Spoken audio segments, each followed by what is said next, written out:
Hello. Hopefully you can hear us. I'm going to wait until I have some form of confirmation that you can hear us, and I'll just keep talking in circles until I've got confirmation you can hear us, because if you can't hear us, then there's no point talking about anything, because then, okay, we're live. Okay, we're good. Okay, on top of that, let's make sure that our levels are somewhat similar, because I've got my mic in place now, but it's still not quite right.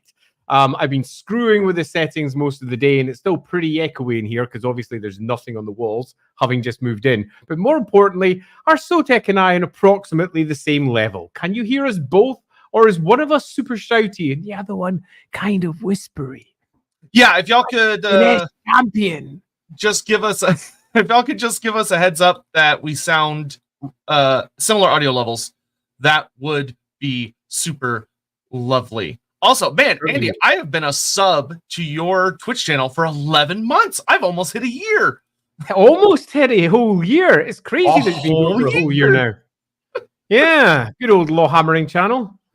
Okay, everyone say sounds good. Standing just about right. Yeah, we hope we were beforehand. I tried to match what I was set up with in my living room, which at the moment is actually gutted. They're about to take the ceiling down. Because we got flooded about, well, it feels like it was about a year ago now. And I've been waiting to move out of there for ages. So I'm very glad to be in my nice office, although it's a bit bare and blue. It'll look prettier later. So are we ready to just get going with this, or do you have any particular intro that you would like to throw in everybody's way, Mr. Sotek? The only thing I'm gonna throw at y'all is that, just as a very quick aside, as soon as this stream is over, the Lorebeard's vote for next week will be going up. So that'll be following after the stream. So keep excited for that to see what may or may not have completely taken over the vote. And B, that we completely on purpose, totally not because of anything else going on in life, but no, on purpose have been edging everyone for 2 weeks to prepare for this glorious release of a moment. Because today, if you're live on my side of the world and you use the American dating system, which I realize is inferior, but I'm just used to it. It's 6/12/24, a perfect date to talk about Slaanesh. And if you're in the UK, it's a rubbish 13/6/24 because it's the next bloody day. That's why we're going to ignore that.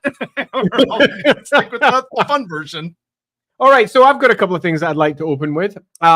Much like we did with the first one, we're very keen to try and get as many of your ideas in as possible. We've had a thread open over on the LAWhammer Discord, and there have been so many astonishingly good ideas thrown up there already. If you're looking for something to scroll through as you're listening to us chat away, I do recommend going over there, taking a check through some of the ideas that have been posted. We've had art, we've had butterflies, so many butterflies and spines and all manner of cool stuff. Go check that out as we're going along. And equally, after this stream is done, if you've got any ideas that we didn't get to through the course of that, go dive into that thread, pop them in there, because we're going to be making our way towards what we hope is a really cool resolution to what the Slaanesh, I was about to say the Slaanesh TAMURKHAN brother, but that doesn't sound quite right. The brother of TAMURKHAN that's dedicated Slaanesh will look like, will be like, will have a story of, and whether even the word brother is appropriate.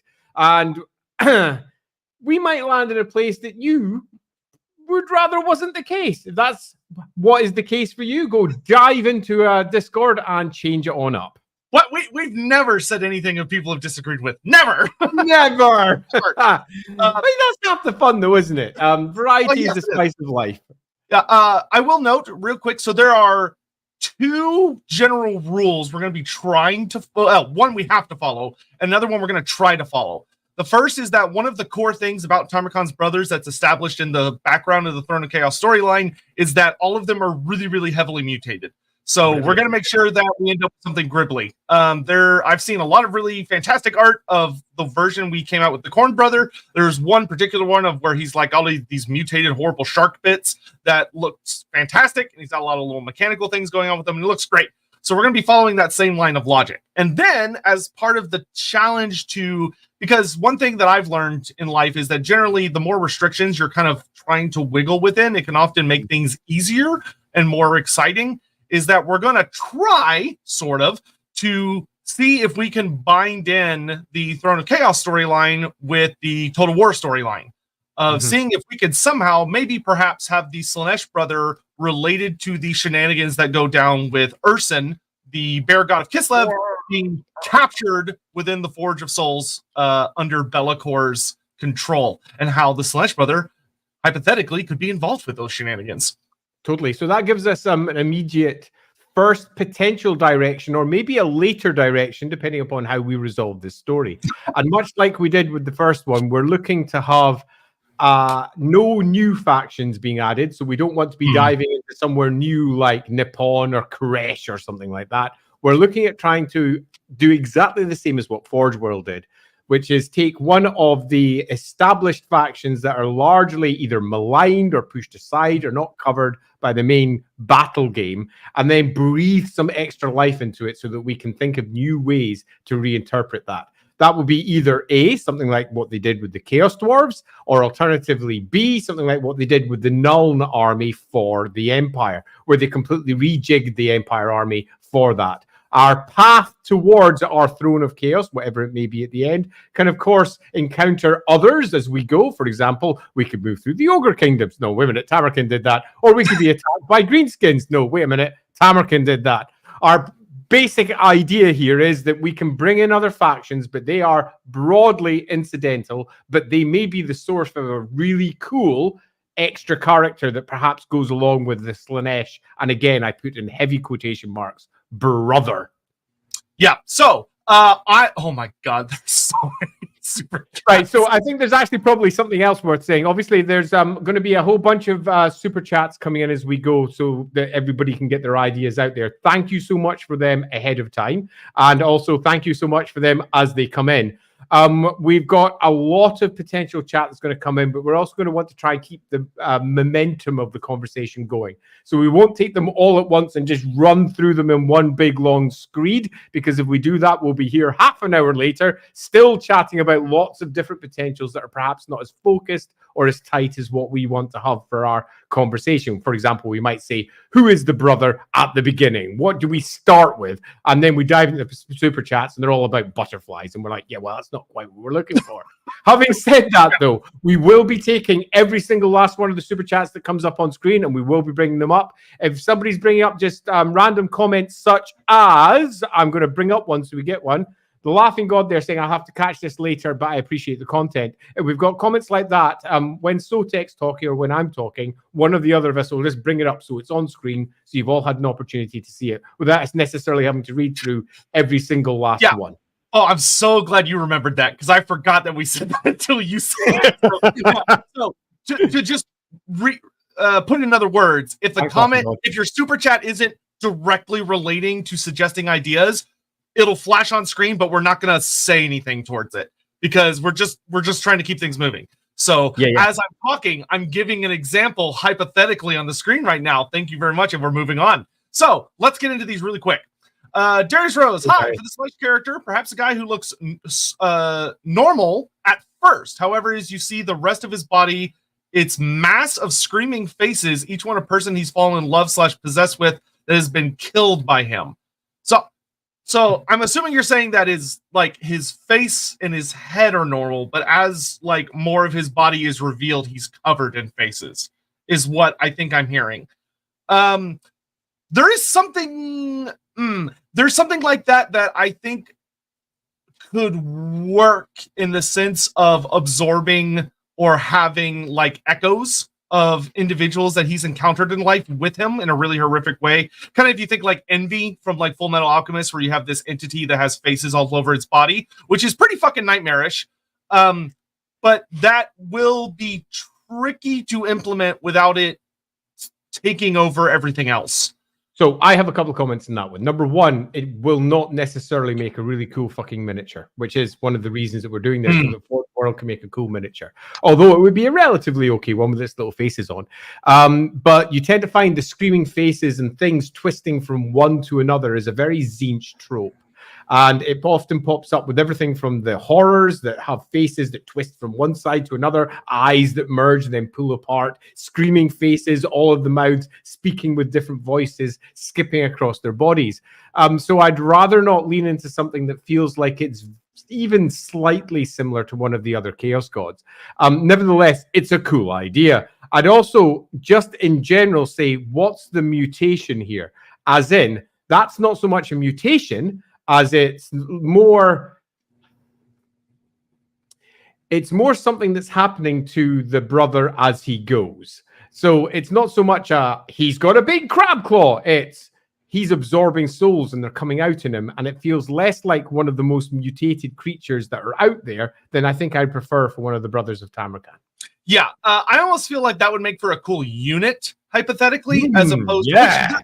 There is a creature in the lore that kind of is that. It's called an amalgamation beast. It originates from 2nd edition Warhammer Fantasy, from the Tome of Corruption, I believe. Really cool book. So we'll keep that in mind, but let's roll on. Alex, finally catching live, shying away from beauty sensation in favor of forms of obsession or perfection. Yes. Yeah, we will be talking about that as we go. Come on, Andy. Of trying to I very much agree. There's an idea I have that I will pitch once we get to the end of the super chat stuff, but thank you. And yes, we're going to be, one of the other things is, like we did with Khorne, we're going to be trying really, really hard to do something that hasn't been done with Slaanesh, trying to avoid the tropes that everyone would expect from a Slaanesh character and take us somewhere new. So that'll be a really big thing for us.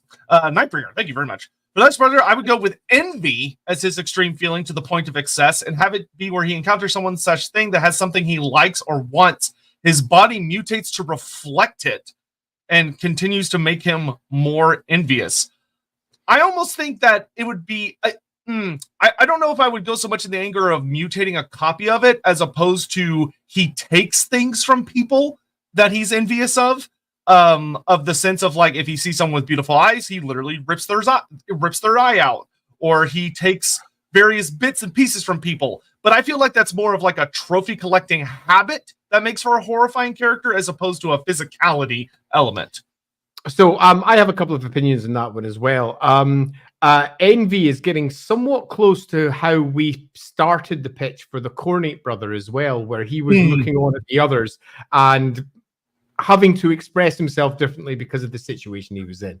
So I would like, if we're looking for a core emotional state to describe the character, for it to be in a slightly different place.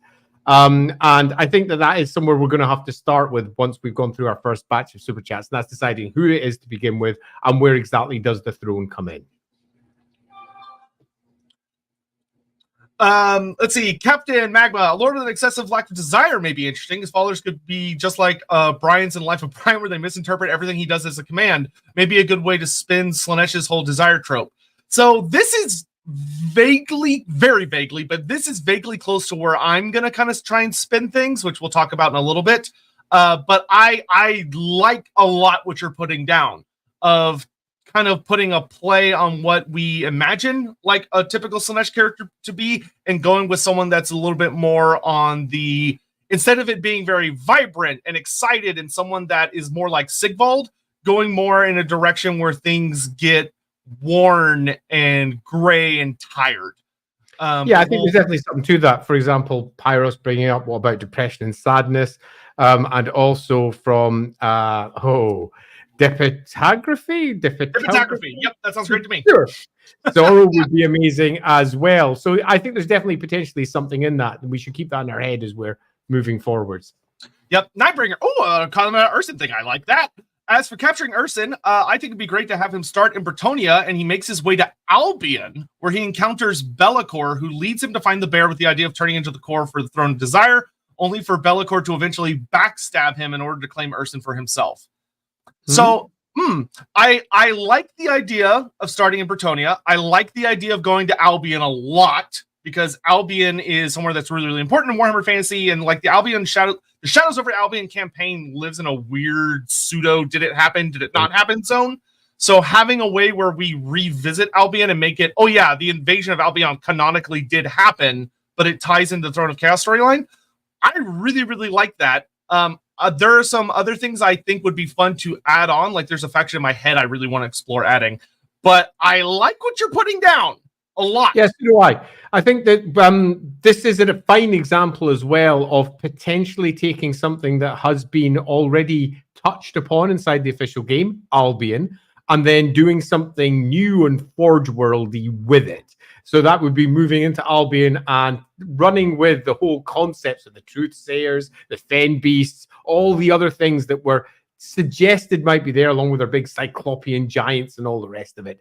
And then running with that and creating an entire faction, an Albionese army, for example. That'd be one way that you could run with that. And it would very much match our original intention, which was to try and go somewhere that has been largely ignored by Warhammer, but not ignored completely, has been used, has had miniatures before.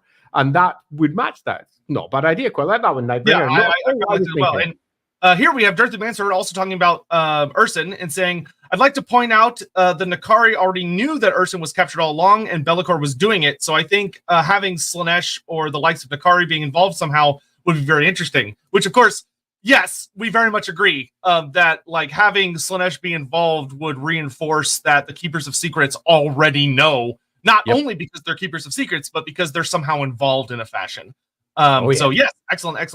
And Ricky Chapman just also furthering on the Albion thing, which glad to see that everyone. It's funny seeing everyone kind of gravitating in a similar direction. Albion could be a really fun place because they could play around with having furthering the Return of the Familiar that we see in Monsters Arcanum and other books by Forge World and Beastmen to invade and take an entrance to the past of the old ones. If we said in our Discord, our username is Healthier in Discord. Oh, well, very excellent. Yeah, that's great. We will play around with that, I think, very much. Lord Sarthenius' grandfather Nurgle delayed the Slaanesh episode. The great game must be played. Also, Andy, did you know that the Lich Priests have a voice line that says Dark Deeds? Dark Deeds, as does Marathi, which just makes me smile every time I hear it. Yep, and Saul Eater will definitely do that. Thank you very much.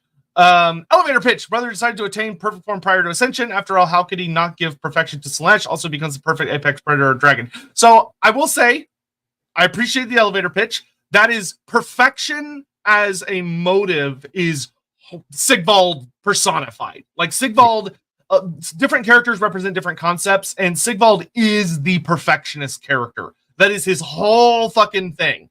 So I think it's good to leave that in his camp. As far as like dragons go, we'll kind of swing around back when we're talking about like kind of a creature aspect. But stay tuned for that.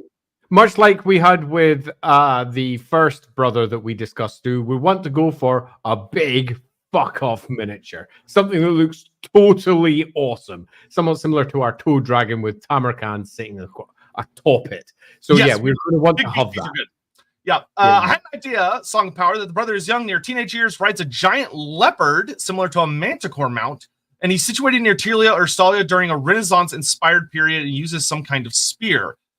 I like the idea of that as a design for a character. I don't know if there's anything about that that really shouts out at me as Slaanesh specific for the angle that we're going to be going for this particular stream. I think just as a concept for like a potential chaos champion or a creature, I like it. But for this particular, I don't think it fits the puzzle that I kind of think we're starting to already put together. Long story short, seated, it's an Apex one, largest dragon ever seen in the economy chaos.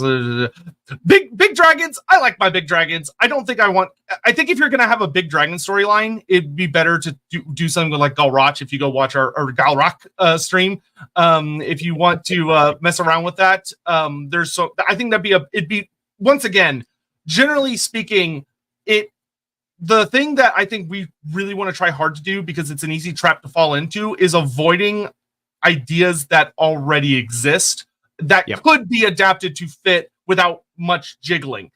We want to get way out in the outfield. So I think we're going to probably avoid dragons in general for pretty much all the brothers, to be frank. I mean, even though it seemed quite obvious that we're going to go in that direction anyway, regardless, we're not. We're going to try and create something that feels rich, new, and original, rather than feeling like it's something that's been done before or is just a repetition of another character's beats with a slight twist here or there. Contagion, I think we did. If we didn't, I don't know. Andy, did we do this? If not, maybe we could do it at the end of the stream. I can't remember if we did this or not. I know we did the Goblin one. Yeah, we did. I can't remember if we did the other one. Someone else in chat will know. Embarrassing. Yeah, someone else in chat will know. It was late. I know. Match the Derek. I think a new Slaanesh lore should be based on one of the other 4 rings: avarice, gluttony, vainglory, or indolence. I constantly keep thinking a creature from Pan's Labyrinth is base. I agree. There is an idea that I have, or that, and we'll kind of be talking about, where we are leaning into one of the other circles. But I definitely agree that leaning into one of the ones that isn't often done. I would advise probably avoiding gluttony, because Glutos Arskillian is now a very big character for Games Workshop, and he is literally just gluttony. I mean, that's his whole thing. Okay, apparently we didn't react to it. Hawk, if you could, I don't know if you'll be able to, but if you could remind us near the end of today's stream to watch that, I'd appreciate it very much. That'd be good. Prophecy is to perhaps become the throne, starts as a bloated caterpillar, turns into some kind of cocoon-like throne, and then when he fails or ascension, he comes out as a twisted butterfly. That actually is a cool idea. I don't think that's what I want to run with for this, but I like that very much as an idea for a character related to some kind of prophecy. Okay, Cheesecake. I love the idea. And in a different circumstance, I think there'd be quite a lot to run with here. But we're trying to create something that doesn't feel like a repetition of Tamurkhan. And Tamurkhan was bluntly a maggot. You get that idea that Tamurkhan was on this side of affairs, a bloated caterpillar, a maggot, some sort of insectoid thing. It would be nice if each of the brothers had their own unique spin. And as much as I like the idea, I feel that this one's getting a touch close to Tamurkhan as an idea.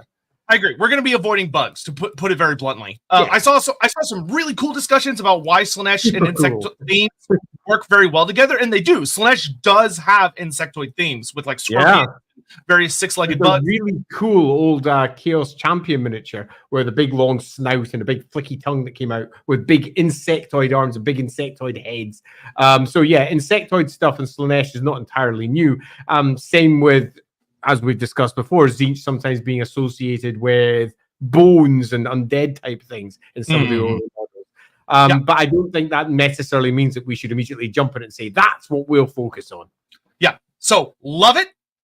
With respect, we're going to use something else just because this is kind of close to TarmCon. Just like we're not going to use anything aquatic because we used very strong aquatic things for the Corn Brother. So we're going to avoid like mechanical aspects and aquatic aspects because we've already used that particular pod. So as you're out there not jotting down your ideas loosely, avoid bugs. And we're going to assume that that's bugs of whatever kind of bug that may be out there, from your maggot to your insect to your spider to your bugs. We're trying to avoid those. That doesn't mean that we're avoiding anything related to those, but we've already covered things like scorpions in our last one as well, and they're just arachnids in another form. So try to avoid those.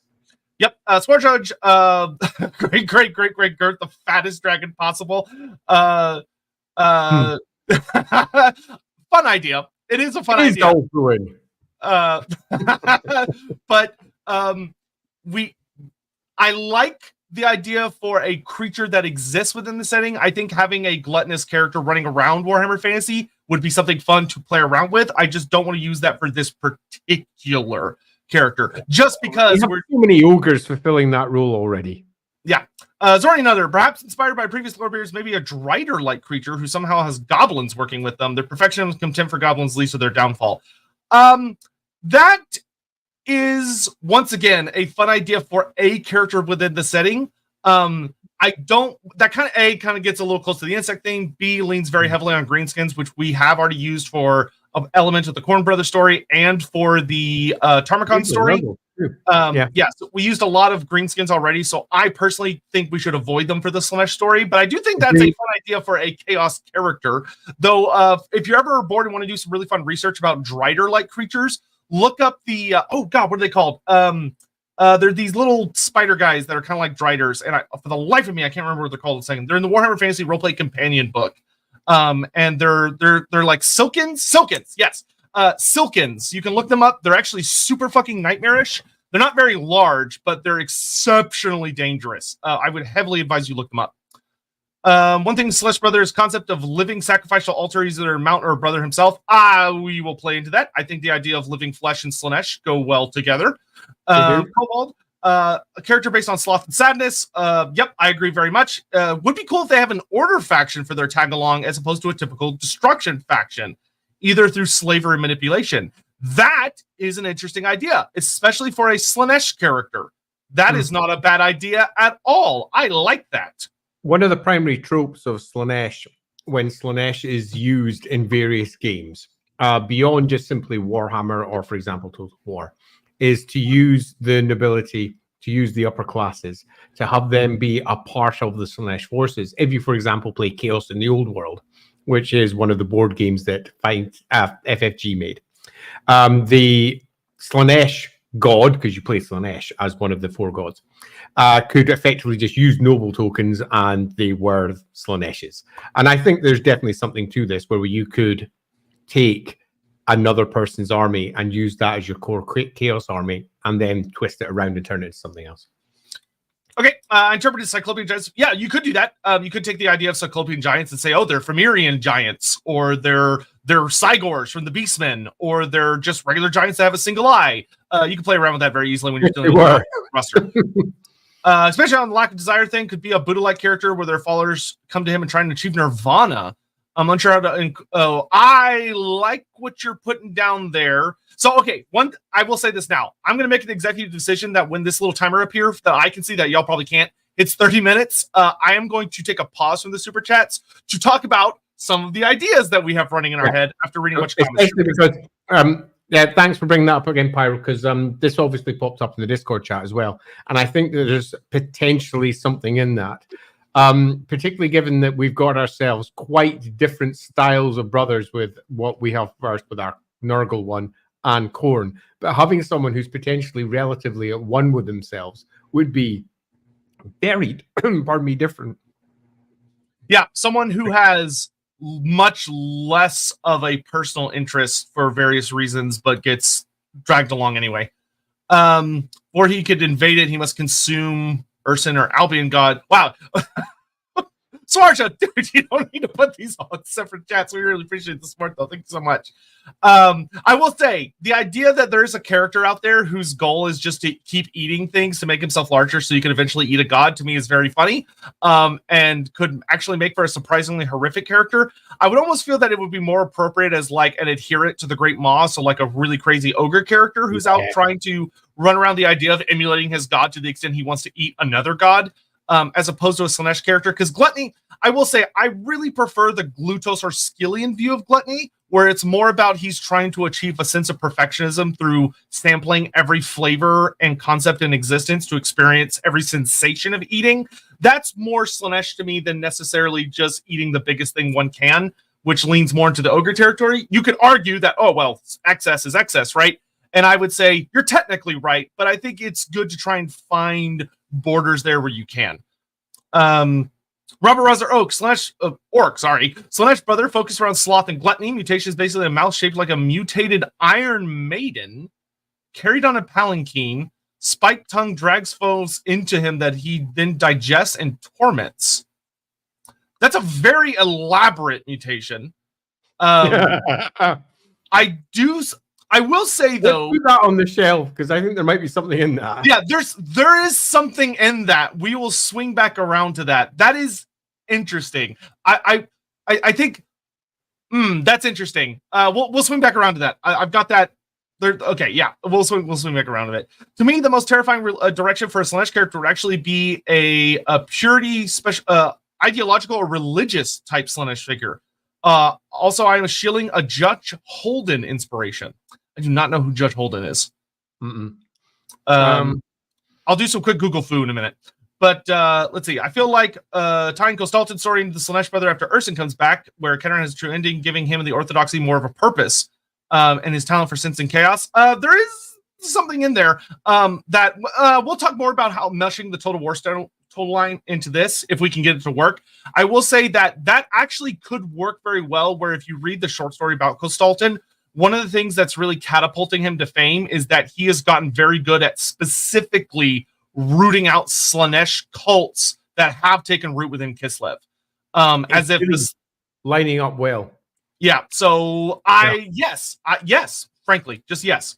Okay, last two. Look at something that's rarely looked at, still falls under chaos. Joy, just simple joy. A sinewy, asymmetrical archer or javelin thrower, riding some kind of huge crab-like creature, or some kind of that who hunts creatures. And then you can pull Albion in for the Luke such Balor myths. Yeah. Yeah, I think the idea of having something that's based on perhaps range combat is not a bad idea. It will give us a different style of character, and perhaps could also speak to the type of creature that he is riding with, has a pet of, or whatever else eventually we land upon. And I think it's relatively important that we don't come up with another Tamarkhan or another Khorne champion who's basically a close combat wombat. It would be nice if we went in a different direction, presented something that was a little bit more characterful. So yeah, I think someone that moves at a range, or perhaps beguiles, or uses, or persuades, or does something else that allows him to have ranged attacks in different ways is definitely worth looking at. Yep. Consumer giants. I mean, you could have a giant eater. Very much. To break things up, I want him to go to Cathay. We will probably avoid. I actually am not thinking going near Ulthuan at all. And Cathay, I also, as much as I am very deeply tempted to use Cathay, in my head, I kind of have Cathay as a probably not really category, because I have mixed feelings on it about whether we should be allowed to use it or not.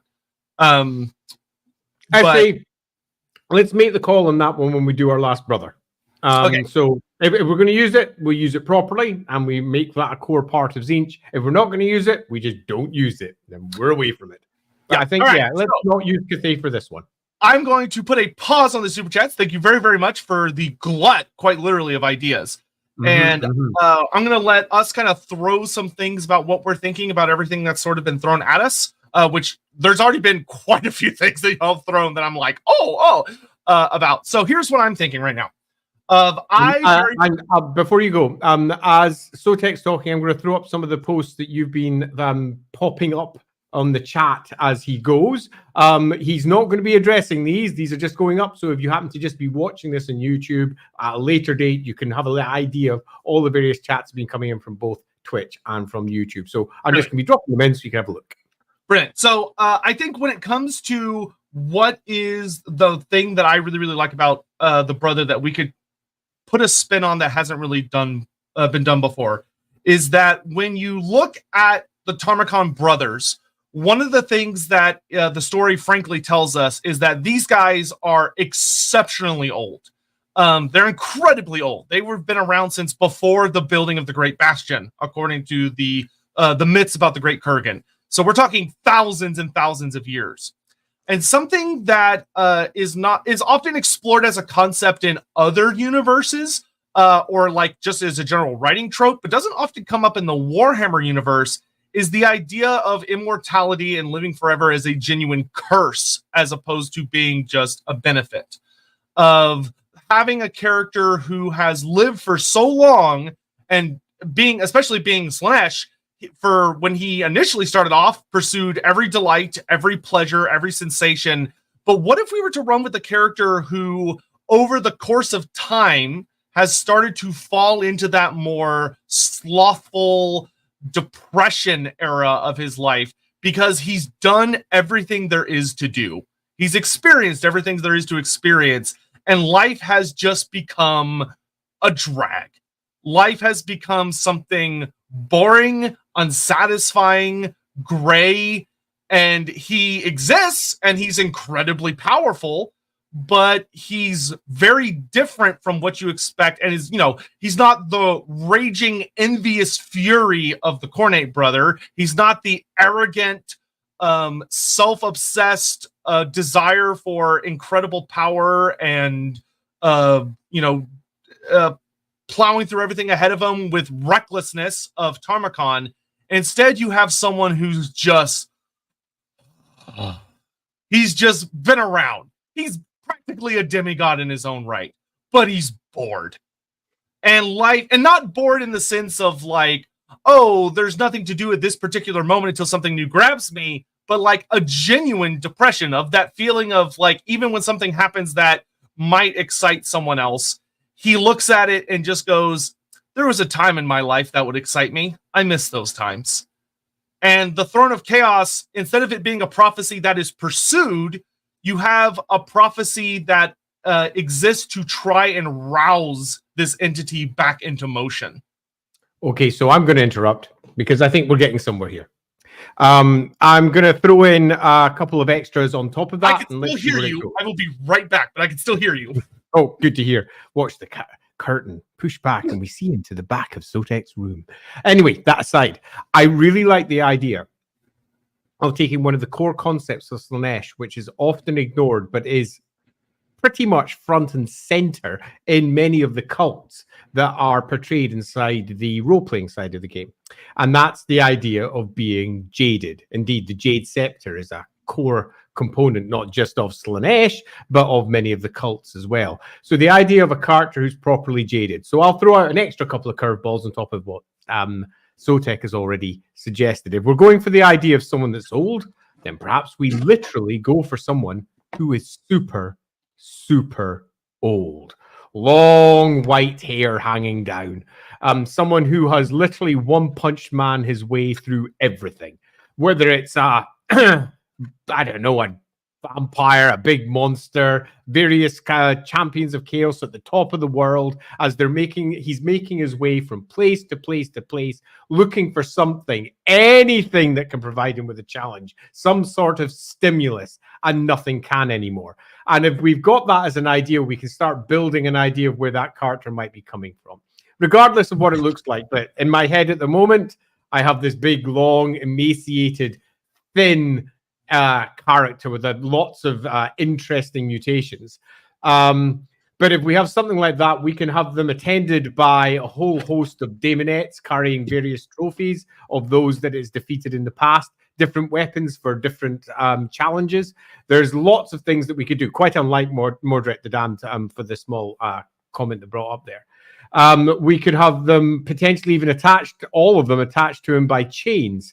Because you can't go wrong with attaching yourself to a bunch of demons by chains, and each one of those demons having to carry one of the various artifacts that he has managed to secure from others in the past, perhaps on a throne, a literal throne. There's lots of things that we could go with there. None of these are ideas that I particularly love and think it should be. I'm just throwing stuff at the screen so that you can out there go, what about adding this? What about doing this with it? I don't think that's good. We could do this instead. Loosely, I think we're if you do go down the jaded route, if you're going down the idea of somebody who has done it, seen it, and gone through all of it already, how can we best take that as a metaphor and turn that into the mutations, turn that into the character? So, for example, a simple one would be what I opened with, which is if it's someone who is old and jaded and seen it all, we literally make him old, proper old. He looks old. That would be one way of approaching that. I think one thing I love as well about the old idea is if you have a character who, like, we know the whole thing of Slaanesh is that they often revel in sensation. And it's not about whether it's good or bad. It's just sensation for its own sake, which is why it's pleasure and pain. So having this character who's had mutations where, like, he's old in quite a literal sense, where he's been, even when he got the initial mutations, he aged horrifically fast. And, like, you can hear his bones, like, he's got no cartilage between his bones, so you can hear them cracking and popping as he's moving around. And, like, everything about his body is constantly, like, popping out of socket and going back in. And when he was younger and got the mutations, it was like this height of agony and pain and suffering. But he's been dealing with it for thousands of years. And he just kind of got used to it. And, like, it no longer bothers him, but it makes him very unsettling and, like, horrifying in combat to face against, because you have this entity that I think another comment someone said of, I love the idea of you having this ancient character who's so, like, who's, like, got this Inui where he gets stabbed, and, like, a regular Slaanesh character, a normal person would scream in agony. A Slaanesh character, if they were typical, you would expect them to be like, oh, like, you know, delighting in the pain. And he's just kind of, like, looks at it and is like, bored. Like, the ennui is strong. Yeah, okay, there's definitely something that's potentially interesting in that.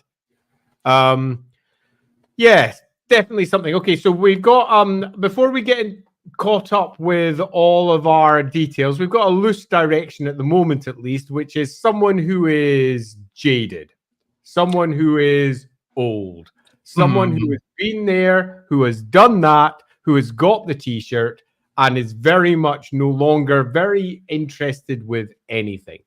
the next question I think that we should probably definitely get a grip of before we start trying to chart out the story is, what is this particular character's throne? What is the throne this character's chasing? Even if this character isn't chasing it, which I think, given we've got a bit of an idea as to what he wants already, perhaps we are building a throne for him to chase. Is it a metaphorical throne? It is a throne that is to be achieved. Is one that has to be built? Is it one that's constructed out of flesh? Is it constructed out of God stuff? Is the whole idea of him wanting to challenge the next biggest thing going to take him to Ursun and the pit of a god itself? What's the throne he's chasing? And indeed, is he even chasing one? I think he probably should do, because we want to keep that throne of chaos feel all the way through everything. But that doesn't mean that we can't move a little bit more different with this. We've had two quite literal thrones. We've had the throne that one is attempting to achieve in the Nurgle one, in the great city, and the throne will be there and he will ascend. We have another one who's building his own throne down in a lizardman city. What do we have for this one that's a bit different and takes the story in a slightly different way? So what if this is a throne that allows for escape?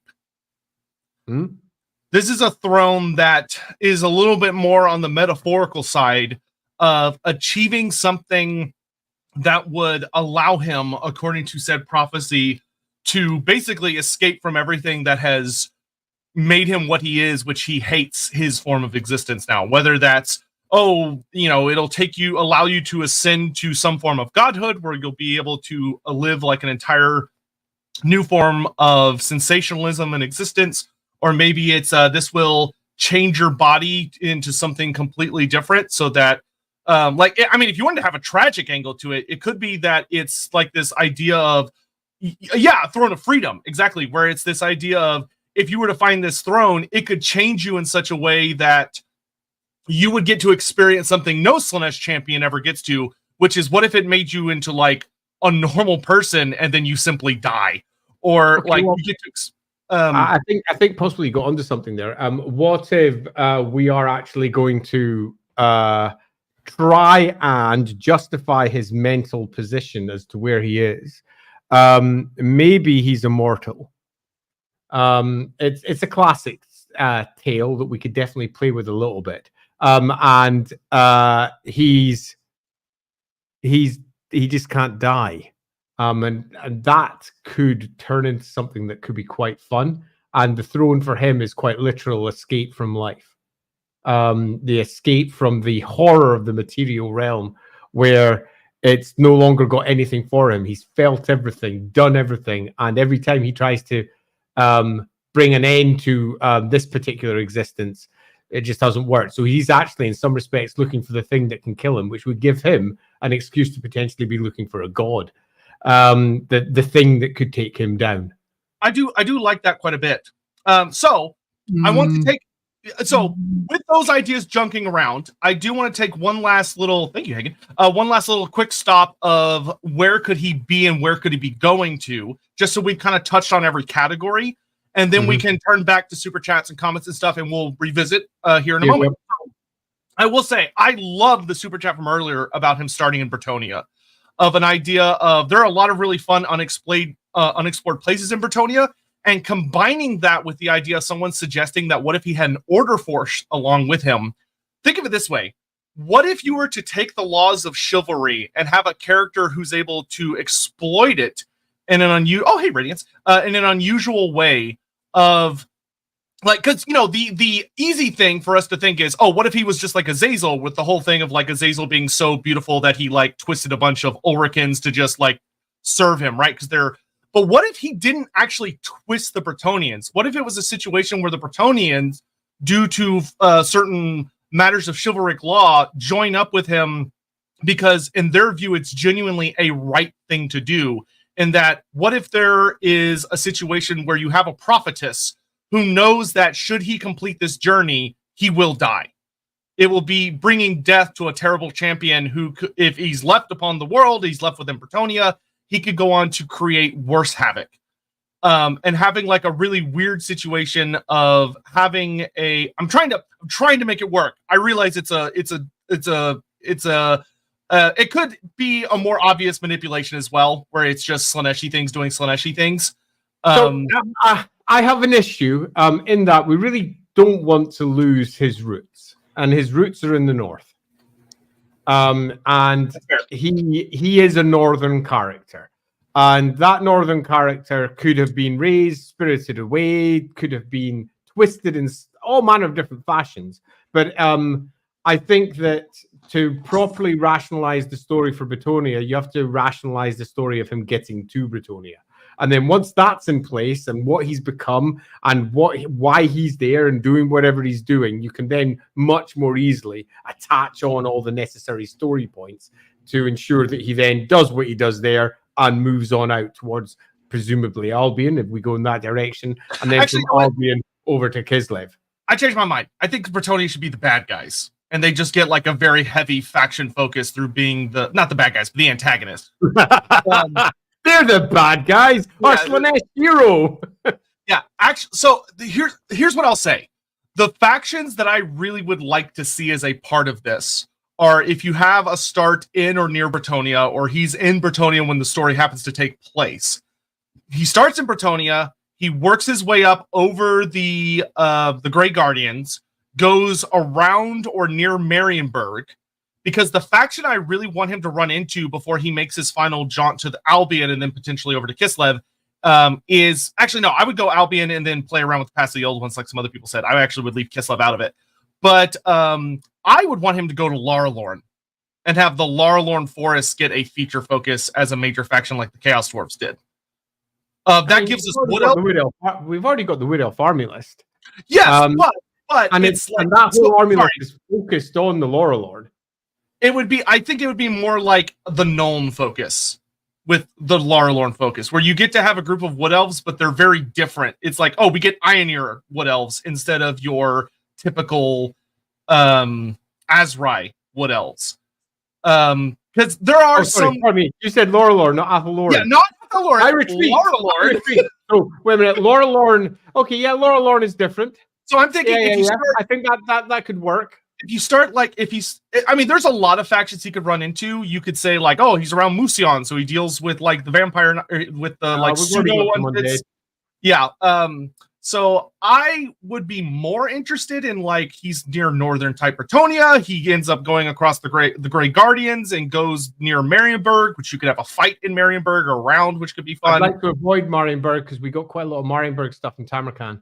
Okay, then he could just dodge Marienburg, because like, who wants to fight Marienburg? They have so much shit. So he avoids Marienburg, but then as he's going up towards the coastlines of the Empire, he has to go through the Laralorn, or he gets very close to Laralorn. And now the question is, what happens when he gets to Laralorn?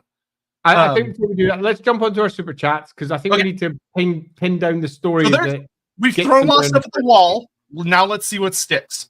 Yeah, and we got lots of stuff. Let's see where we are, man. Do you remember where you were last time? Yes. Good. Also, your Judge Holden inspiration. Judge Holden, nasty fucking character. That would definitely do for a good villain. I think for this particular villain, the way we're building him, Holden doesn't really quite fit, but Holden's fucking disgusting. Any character from Blood of Meridian is a nightmare character. So, but yes, you can play around with that. Let's see. Instead of break things up. Okay, we're here. Instead of face stealing, steals body part he admires and replaces parts, but eventually hoarding them for himself, type creature. Again, we're speaking less to mutation and more to body horror. And I think we're trying to create a chaos character per se. We don't need to keep on falling back on the same almost horror movie tropes. We really want to give someone who's a mutant, and how that mutation expresses. That is something I'd really like to see coming in ideas. If anyone's just like writing comments, not even super chats, just comments. What kind of mutations do you think would be suited for like a character who annoy and being an ancient? I mean, really leaning into like a guy who's beaten everything that he's wanted to, and he's just. What do you think would be fun to see as a part of that? Character's brother, I think guilty pleasure will be amplifying the excess of others. What could be interesting is if that is a part of him that he doesn't get to indulge in, is if the forces around him are able to be driven to an even more insane form of excess which leads to him having a bit of a cult around him that he doesn't really care for. I would say it's less that he can't. It's just that he's done it. And there's nothing in it anymore. Let's keep the jaded concept at the core there. So the others falling into excess, he's already passed all of that. He's already been there, done that, and bought the t-shirt. So yeah, I'm not necessarily convinced that we should have him sitting there as this figure who can't express or can't do, or it's just out of his reach tantalizingly, like Tantalos himself. I think that's kind of weak and a bit too at the whim and pleasure of Slaanesh rather than the character himself being the driving motivator. I think would be nicer. I have an idea for a pretty nightmarish mutation, but I'm going to let chat suggest ideas and then we'll go from there. I think he should be involved in art in some fashion, like he has sort of a painting thing. I think the idea that he has done things throughout his life and he carries around trophies that represent that. So like he has these beautiful, glorious paintings that have horrific abilities. Like imagine like one of his units is literally like a group of demonettes or mutants that are conjoined into a painting that they carry around on this canvas, and it has an effect on the battlefield. Could make for something nightmarish, or even that. Have to be careful that didn't look goofy. Yeah, you'd have to mess around with it. But you know, art. There's a lot of different ways he could express artisticness, which I think would be a good idea. Carried, I will say, as someone who is like ancient and annoying all this stuff, obviously we want him to be carried around by some kind of big horrible monster. That way he matches with his brothers. Or it matches with its brothers. Though a giantess feels a little plain. I want something a little more crazy. Yeah. Having thought that, I'm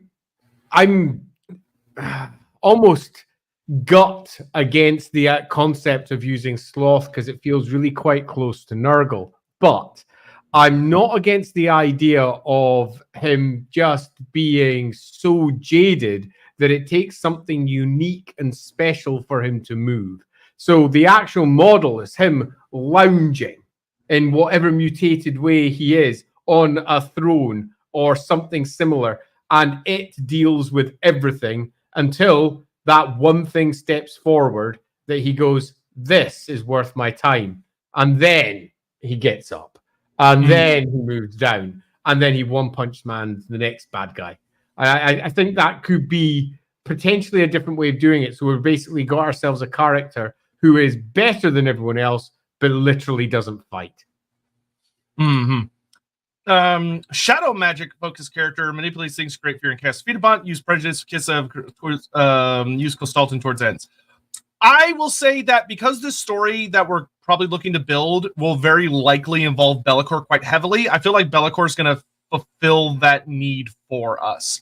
That being said, I am very okay with the idea of him being a wizard. Oh, definitely. In fact, I would suggest him being a master of Slaanesh magic is an absolute definite. Yeah. Because that leans very heavily into this guy's been through everything. He's experienced everything. Yep. He's used magic to take himself to the utmost extremes. He's been there. He's done that.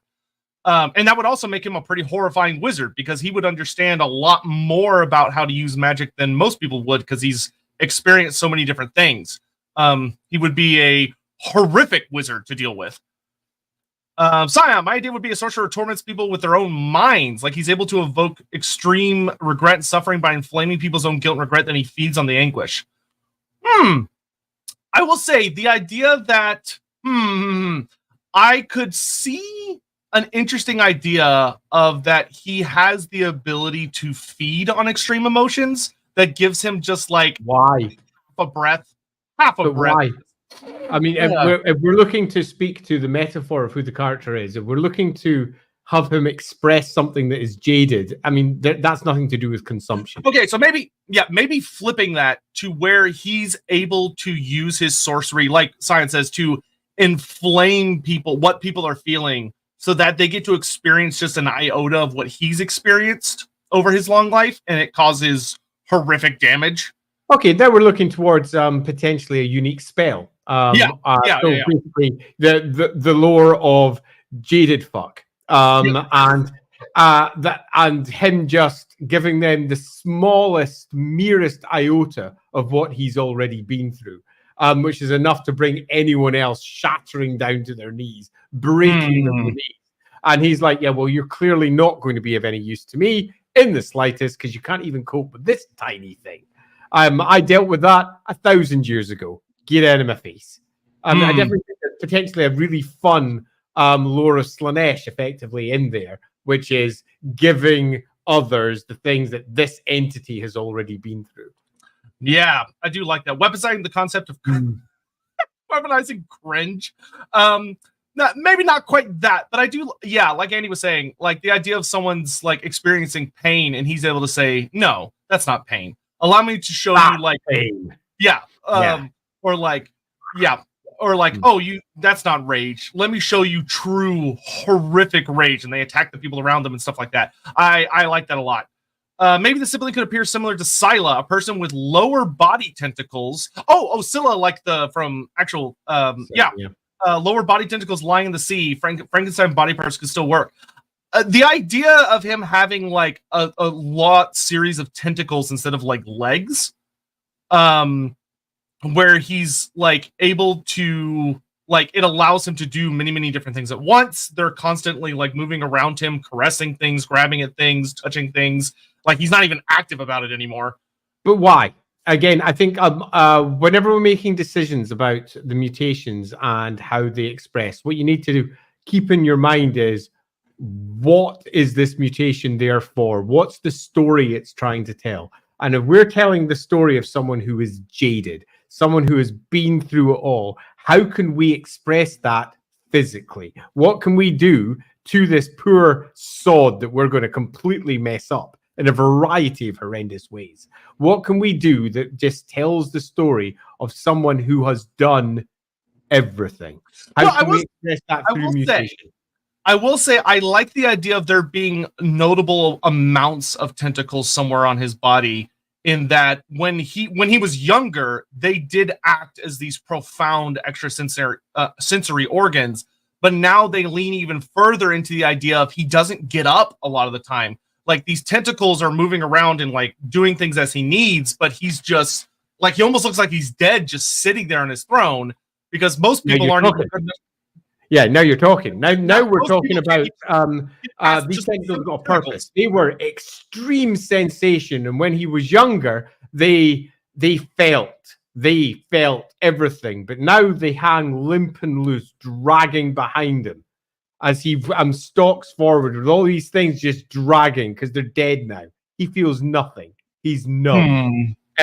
They have exactly the same amount of sensation as they did before, but now he's just literally gone past it all. He needs something truly extreme to feel anything in the slightest. And it's not that he's not feeling it, it's just that no longer registers as something worthwhile responding to. So we've got all these basically sensory objects. So we're now looking at the core mutation there being to provide sensation, and then how can we use these sensations and show that they no longer move him at all. So they either drag behind him, or they hang limp, or they're no longer giving him any joy in the slightest, in the way that they used to, as he experienced one thing to the next thing to the next thing. Then we can also lean into many of the more Cenobite scarification of what might have happened to his body through a variety of horrendous things. Some of them broken, some of them misshapen, some of them deeply scarred,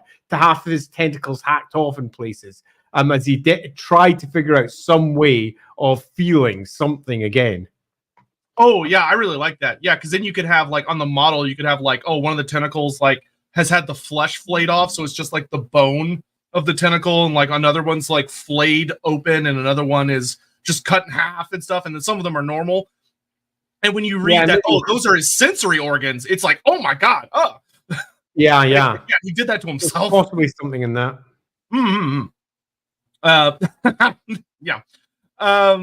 Actually, just loosely, I don't think that's necessarily bad. Yeah. Amount idea I have. We'll be careful we don't go too Arbal the Undefeated with his one attack that kills everybody, though. Yeah, but yeah. Don't want to go too heavy into the One Punch Man, exactly. Yeah. A bunch of different. I will say the idea of him having a flying mount could be interesting. I almost want to leave flying for the Zinch brother though, because Zinch is very flying to me. As opposed to Slash. I still haven't really settled on a creature monster type thing for him yet. Nothing's really jumped out at me for we that. don't have a palanquin yet, so we could have some form of he's born by a whole host of individuals that represent all of the things that he has left behind him, as they're moaning and groaning and generally being absolutely horrific. And he is unmoved. He does not care. And he's being drifted forward by them. It's a bit lame. It needs more than that. Yeah. Putting the old guy and depression together, make him the old man from Up. He's depressed, and a large part of that is he lost a lot. I think the idea of you being able to delve in, like as you're exploring his story, as he's rampaging his way, like across Bretonia, and then up towards the Lorelord Forest, and then he makes his way across the ocean to Albion, and then he fights the natives of Albion and the creatures there and stuff. You learn little bits and pieces about that. A lot of the things that used to bring him excitement and joy because of his immortality, like not only has his sensory stuff faded, but there's a lot of emotional gaps there as well, because maybe he makes mention of the fact that he had lovers that are dead now, or he makes mention of that there were friends he had and they're dead now. Like everything has left him behind, and he's just like, Well, I think possibly it's not so much that they've left behind; they've died. They've grown old. Yeah, he's moved on. Yeah, that's kind of what I mean. Left behind, less in a sense of like not abandonment, but just in that they couldn't last as long as he has, and it's just him. It just goes on and on. What about a plant-based mutation? Perhaps something like a Venus flytrap. Or head thorns. It could look like an overgrad mouse. I will say maybe atop some kind of giant turtle-like creature that he's been riding for. So I will say the idea that he has some kind, there's a plant-like aesthetic, like almost like a moss, in that he's been sitting for so long that like there are things growing over him at times. Maybe is interesting. Why, if we're looking for jaded and over sensation and sensate stuff, plants don't generally say that. Plants generally speak to a different form of life. Now, I'm not saying it's a bad idea. I quite like the idea in general, and potentially could tie into doing something with elves as well. Although it would be our second use of elves in a row, so I'm a little bit trepidatious about that because we had. I'm fine as long as they're different kind of elves. As long as it's different kind of elves. Still elves. If anything, they're more like dark elves than high elves because they sit right in the middle. They're very close to the dark elf trope, but on the plants, they kind of don't match in terms of the theme. To make them match, you would need to figure out a way to add in a detail that would make it worthwhile for including the plant aspects. Yeah, I will say the one thing that I do like potentially about the plant idea is the concept of the plants that take an insanely long time to grow, of these very long-lived, slow adjusting things. Or maybe I almost wonder about the idea, those kinds of plants where it's like they grow for like years and years and years and they bloom once and then they just die. Or like they have that fleeting moment of like, and then that's it. Like their purpose is done, and he's just kind of outlived said purpose. But I'd have to like look at what kind of plants those are. I don't remember any of them off the top of my head, other than knowing they exist. Again, you're looking to, in terms of the theme, that would be speaking about life and an individual moment, and that doesn't really quite match this story. Plants and life are often associated with either Nurgle, for obvious reasons, overgrown, over-bloated life, or alternatively getting things like Acold Hellbrass popping in. I'm not quite sure it's the best fit here, although it's a really good idea. If anyone has an idea for that, feel free to if you can make one fit. To be clear, I'm not against the idea. I just want it to fit if we're going to use it. I I will say, Pyro, the idea that he's pushed around on a throne that he has no interest or desire in, but he just can't be bothered to like do anything about it. I do find relatively amusing. In that it's he's given up. And he's been taken now. So it's literally the opposite. He's been taken rather than him going towards a thing. Mm-hmm. So it used to be he was at the lead. It used to be he was the one who was pushing forwards. There was great stories of the great Slaanesh champion that tore across the top of the world, but he's given up. He stopped. There's nothing left. He's been in there. There is something in that potentially. So the Daemonettes aren't so much carrying him according to his will. They are taking him where he needs to go. There's possibly something in that, but ultimately, if that was the case, and if we are running with this character, which is dangerously close to being not very interesting, we would need to ensure that you had a very good story that got him off his throne, that made him interested, something that made him go, oh, this is something I have never done, that moves him from being the one that's dragged around to being the one that's reinvigorated, who's about to touch back with his youth one more time. Throne of Chaos could potentially renew all of his senses, since you could start all over, perhaps some kind of renew, maybe some sort of life elixir. I think I lean more heavily into the idea that it will end him, or it will allow him to achieve a sort of nirvana where he's able to move on, as opposed to, because if anything, I think renewal to him would sound more like hell, because he knows he's going to end up right where he is again eventually. Whereas I see the idea of more. One of the points of being jaded is it's not that he wants to redo all the things that he's done before and feel it again. He's felt it. So there would be no real interest in trying to re-feel those things. In an attempt to try and figure out how to make the character more interesting in terms of actually being utilized and deployed. Going back to the original idea that the character is perhaps a cult leader-esque, someone who sits at the heart of a great Slaanesh cult and is pretty much a living corpse that sits at the very heart of this great cult when we start the story, and is as good as dead in many respects, is whispering away or mumbling secrets to the cult that's gathered around without any real interest in life anymore. And the utilization of something drives him forward to one last push, the possibility of one thing that will allow him to finally feel again, because he hasn't felt anything for over 1,000 years that really makes any difference at all to him. So that need for a big thing, and it would be something particularly huge. That could be a way of getting him out of somewhere.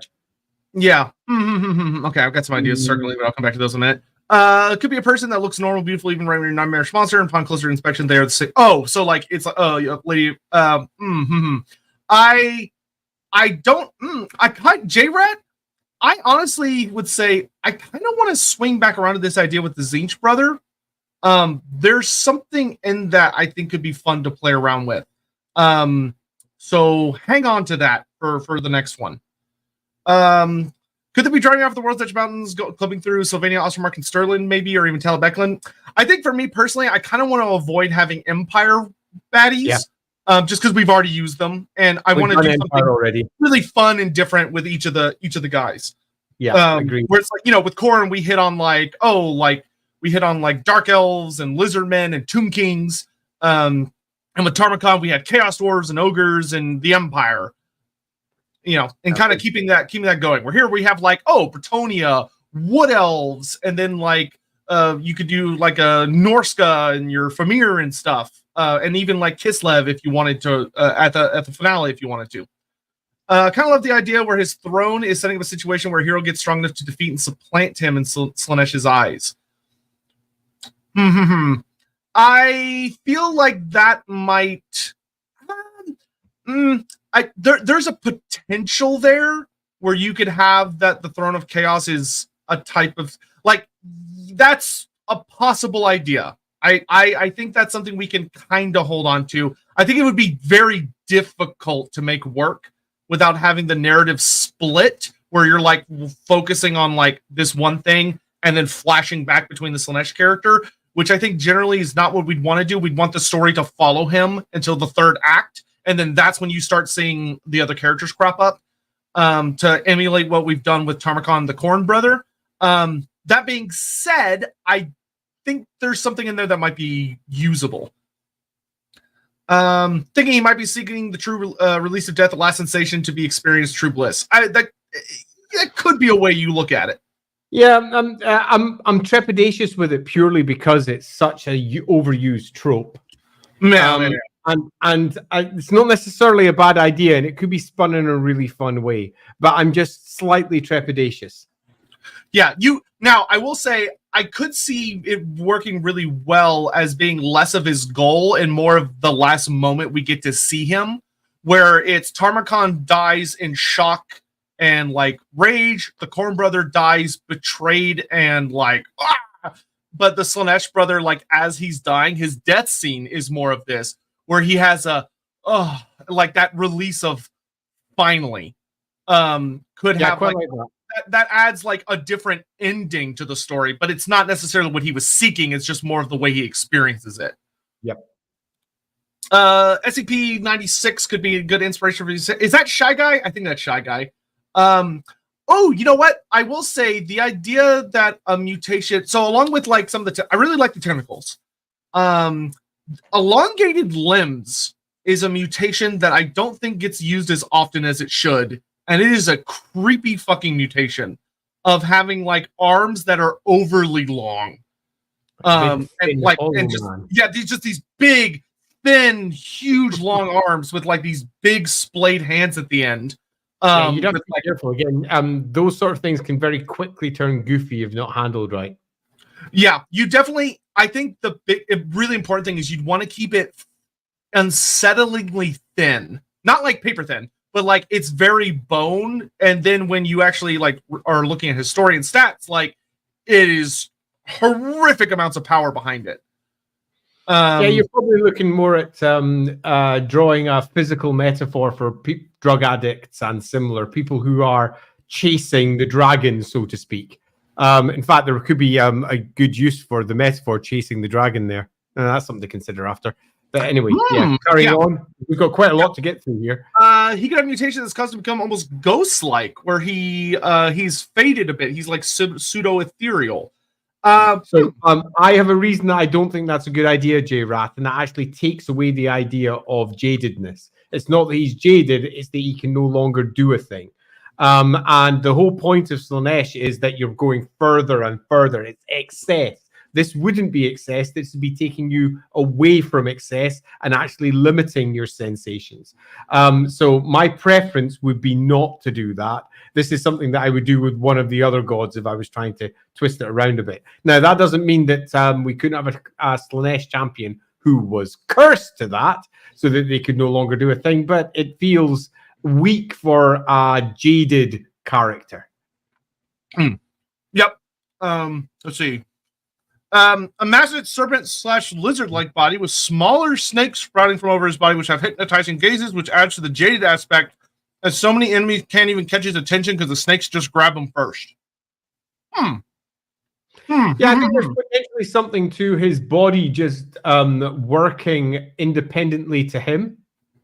So it just clears out the wheat from the chaff, so to speak. Yeah, I kind of like that. Would add potentially something in that, and snakes are obviously a very, very Slaanesh-coded creature. Yeah, I will say I think there's a lot of really fun here of like between the tentacles and like maybe these snakes that are like sprouting from out of his back and his arms and stuff. That if they catch your gaze, you're just fucked. And for him, that's part of the boredom, is that like no one can get past these, from his opinion, very simple things. Like it takes someone genuinely impressive to get anywhere close to him. Which is why you don't end up falling back into the almost octopus corny side of things as well. So we'd have to be careful, but I think there's something in that. Yeah, I think maybe going more of a yeah, I think having where he had, I think you'd want to keep the tentacles very limited, like have your 6 be the magic number type situation with Slaanesh things, where they're used more as appendages that do things independently of him, as opposed to kind of the whole idea where you have like certain types of squids and stuff where you have like they have brains inside of them that that can quite literally operate independently. Hence, he does not need to do anything a lot of the time. What if his mutation was like Davy Jones? He's immortal because his heart is kept by someone else and he's not allowed to die. I will say that the idea that he has a mutation where there's a piece of him that's trapped in the ether, and that's why he can't die, and the Throne of Chaos has to do with him like reuniting all of his bits together. So he wants to ascend so that he can finally die. Yeah. Or something like that. I think that could work interestingly well, because to be fair, that would be an incredibly hard thing to achieve if one of his mutations is that Slaanesh quite literally took a piece of him. Like he almost gets vampirized in the sense, or actually it'd be almost the exact opposite of a vampire, but there's a piece of him that he just can't get to. And even though he's this incredible wizard, which could also explain why he goes so hard down the path of sorcery as well, of eventually trying to get this piece of him back, and has learned that it's impossible without the throne. Yeah, there's something in that somewhere. Yeah. Right, what's next? Because we've got tons to get through here. I'm trying. They're coming in faster than I can read them. Would there be a Slaanesh character tries to abstain from everything in order to try to get pleasure from pain or withdrawal? I think that could work as like a trope for a Slaanesh character. I don't think that's what you see with this character, but as a Slaanesh character, yeah, absolutely. Yeah, totally. Yeah. Originally envisioned a character who uses pheromones to attract followers, but maybe his case equivalent does. His followers go the extra mile to appease him as he's exhausted most since. I actually don't hate the idea of him having pheromones. Yeah, neither do I, particularly given that we're looking at a character who is kind of bored. So having all those folks coming up to him really doesn't interest him in the slightest, but he can't stop it. He can't avoid it. He can't get away from it. They come to him. And I think that also speaks to him potentially being at a core of a cult as well. So I think that's actually quite a good idea, Camille. Yeah. That matches the character we're slowly building. Yeah, that's excellent. I think pheromones is a perfect idea, especially because, like, if you want to make the mutations rather gross looking, having where the pheromones are like expelled from some kind of orifice or pink clouds that are coming out of these poof, poof, poof mouths, getting your Yeah, that could almost lean into like kind of like if you wanted to have a sort of plant-like aesthetic in certain ways, where he has like, if you think about like the way certain things release spores, where he has pheromones being produced by these like hideous organs on his back or something.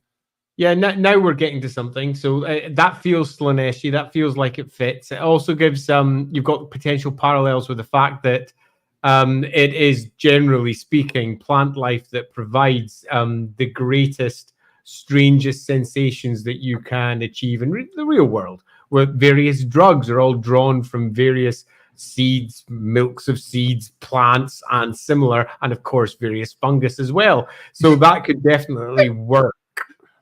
Yeah.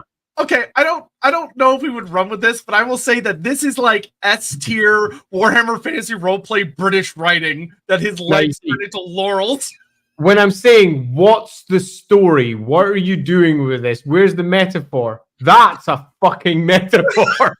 That one amuses me. Literally resting on his right. I'm not sure how you could make that good.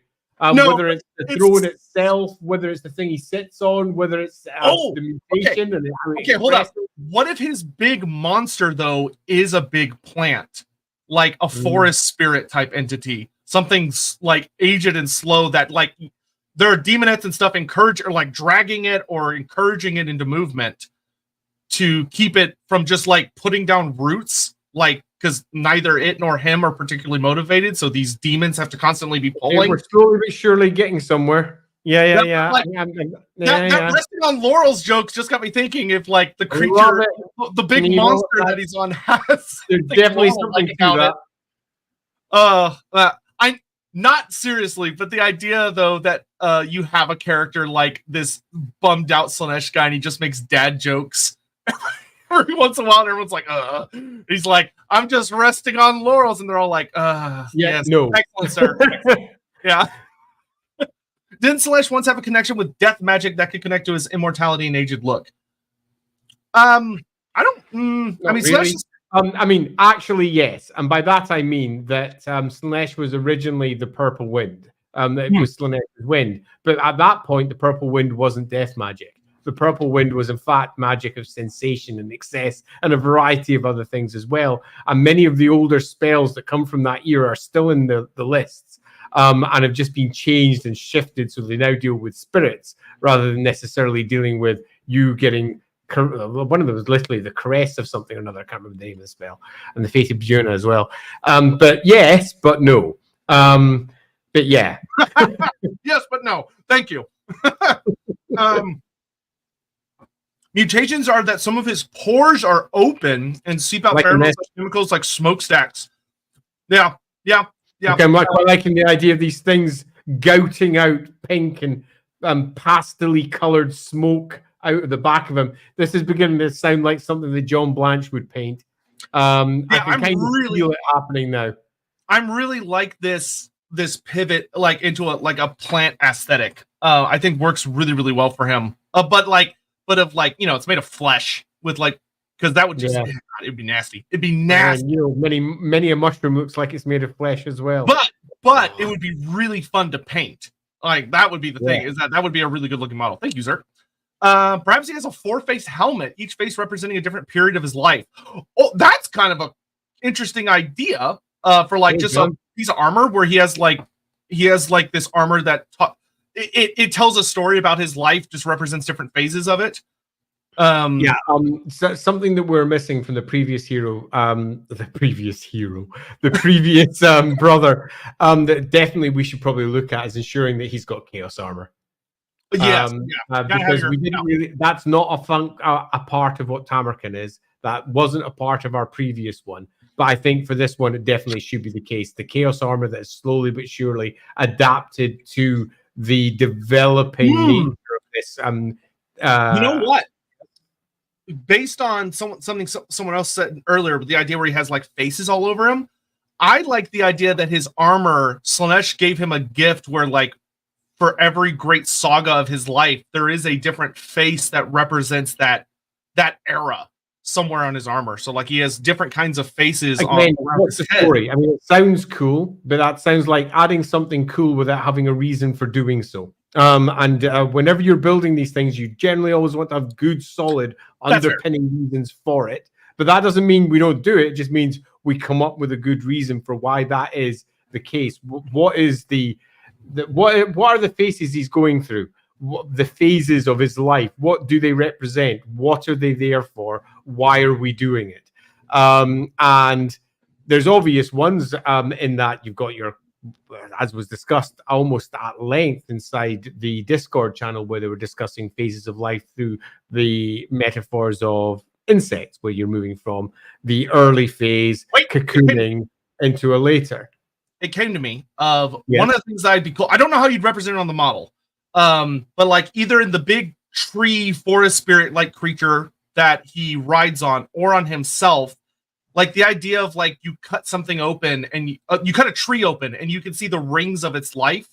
Yeah. You have somewhere represented on him the 6 rings of Slaanesh, and that he's taken each of the 6 rings to their ultimate moment. He's been there. He's done that. That's why he's so he's over it. Because he's been to that so somewhere on, I don't know how. Right. He turned Slaanesh down and chose not to ascend. Ooh, that's he completed it. He did the 6. Yeah, I'm really liking the theme of the 6 pinnacles, the 6 peaks, and he's achieved all 6 of them, and he's done. And perhaps he doesn't want to ascend, because to ascend is to leave behind all sensation as you move towards an immaterial form that can only really feel any form of sensation by returning to the material world again. Oh my god, that could work really well with what we talked about earlier of Slaanesh having a part of him in the ether, of Slaanesh taking that almost jealously and saying, well, you can't die. You don't get to escape if you won't accept my gift. I'm gonna that sounds nice and fickle. You want it, come and get it. Oh, I like that. I like that a lot. Yeah. And I'm really liking the idea of the 6 rings of Slaanesh. I'm not sure how that should be interpreted in terms of the physicality of it. But definitely that. And he has achieved each of these. And now he has reached a point of abject, jaded boredom, and also an unwillingness to move on because of the immaterial nature of what that means and how he could no longer experience anything again. Yeah, there's something in that. They could be sitting in the gaudy throne, molded from into their mount with their head propped in one hand. Slaned, I like this idea with the tree creature, where like he is settled into like almost a throne upon the creature, and it's like kind of almost grown around him in some parts. You know, like if you sit on a couch and you've sat there for so long, it kind of shapes to your form. Where he's done that to a forest spirit, where he languishes on it because for some reason he just decided to sit on this particular spot, and the creature like has been forced to give to him as it's kind of bonded with it. Like he can get up and get off it, but he hasn't in forever. I think, and I saw a comment for someone in the chat. I wish I had highlighted it, but someone put a regular comment saying the idea of the demons and the followers of Slaanesh drag the creature around because they can't drag him around. Like if they tried to, he'd destroy them and he's too scary, but he can't be bothered to get off of his little kind of makeshift throne that he's currently on. So they drag the creature around instead. Let's have the tree spirit, the nature spirit, whatever it is, be the culmination of his sixth ring. Yeah. It's where he should have ascended, and he chose not to. So he's literally sitting upon the equivalent of Archeon's various tasks, as he had to go and do his various tasks at the end, and he's still sitting upon his last task. That's so perfect because the last circle is indolency. Yeah, that's the closest circle of Slaanesh. Oh, I really like Although that. You've got to turn it into excess. Okay, indolence isn't Slaanesh. Indolence is Nurgle. Indolence is... No, that's the literal name of the sixth circle, is the circle of indolence. But again, why? It's not Slaanesh. You'll be looking for something that speaks to excess, going to extremes, and indolence is the opposite. Indolence is, I can't be bothered. We need to move to jaded, not can't be. No. I just mean that plays into why when he reached the end, it's more about him just sitting in one place. Is that of this, when you have the six circles of Slaanesh in Slaanesh's domain, indolence is the final circle before you get to the palace. Before you reach the end and you get to Slaanesh himself, you have to survive, so to speak, the circle of indolence. And I don't know what his experience would be to get through that and to reach the excess of that. I have no idea what that looks like. I don't really care for the sake of the building of the character, but I think it plays well into that, how it ends up with resulting in him just kind of fitting in place. Yeah, I think we need to have a moment where, we need to have a moment in his backstory that causes him to stop. And we need to have a moment in the core story, the instigating, shall we say, point, where the story kicks off and he decides to move. Or his cult moves him. So moves him. Yeah, which I think we could use our Be'lakor as a very good motivator there. Be'lakor possibly shifting this ancient entity that can't really be stopped. Quite like that. Yep, there it is. All's dust. I appreciate that. Also, the forest spirits would be very pissed off about what he's doing to that creature. Especially the idea of it's like infected by his ennui, and is just being twisted by it in a really horrible way. Because that's something that forest spirits genuinely already struggle with at times, with the whole onset of winter and everything. Let's rattle through the other comments to make sure that we've covered them all. Thanks very much, by the way, everyone. We're really getting somewhere here. Funny, but I think we're actually going to spin with the opposite, which makes it kind of fun. Yeah, it is. Xenon the Antiquarian from Dragon Age could be a good inspiration, at least visually. Yeah, that's a pretty horrific looking character. There in his throne. Yes, come on into my... Yeah, he's brilliant. I loved him. Yeah. Look out for the boy who is over there. Yeah, I think the idea of that horribly mangled old body in a throne is his ability can overwhelm other people by forcing them to feel excess feelings, corrupt, orderly, cost is I mean, you can play with that a little bit. as far as it like playing even further into why he is the way that he is. Alternately, since you've done a different direction, sorry, super late. The Cupid-esque mutants could be new unit first horde. Oh, you could have tons of fun with new units to come along with. We're not going to worry too much about that, but we've seen some beautiful artwork some people have posted on the Discord of like potential unit types, and there are some really fun ideas in there.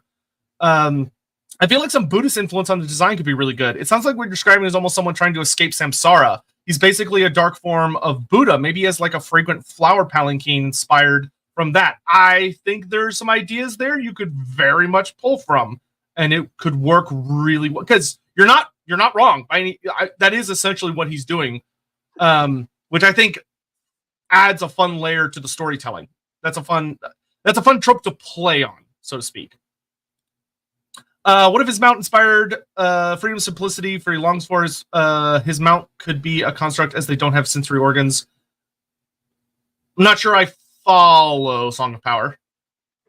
I don't know what Andy thinks on that. If you're pulling something from that, so basically, what's being suggested by Song of Power is the mount represents one of the ideals that the champion would be chasing. So the mount could be a construct because they don't feel.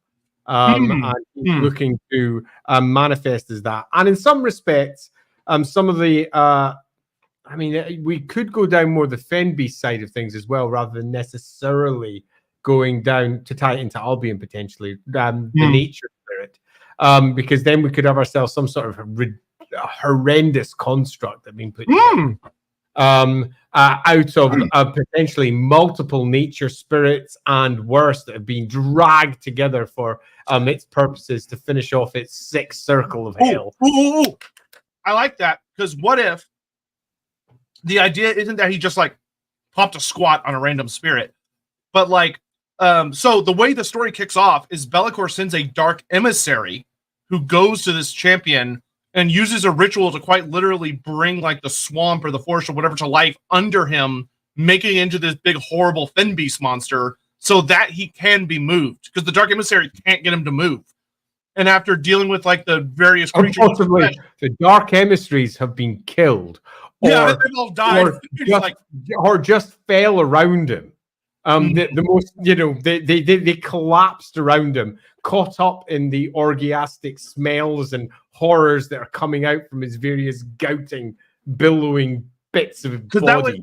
That would allow us to have like our really fun Sail the Faithless type character, where you have a dark emissary special character who's the one that was like, you know what? Fuck it, we're just gonna make a Fen Beast out of the stuff around him and force him to move that way, so we don't have to get anywhere near him, because he's just too dangerous.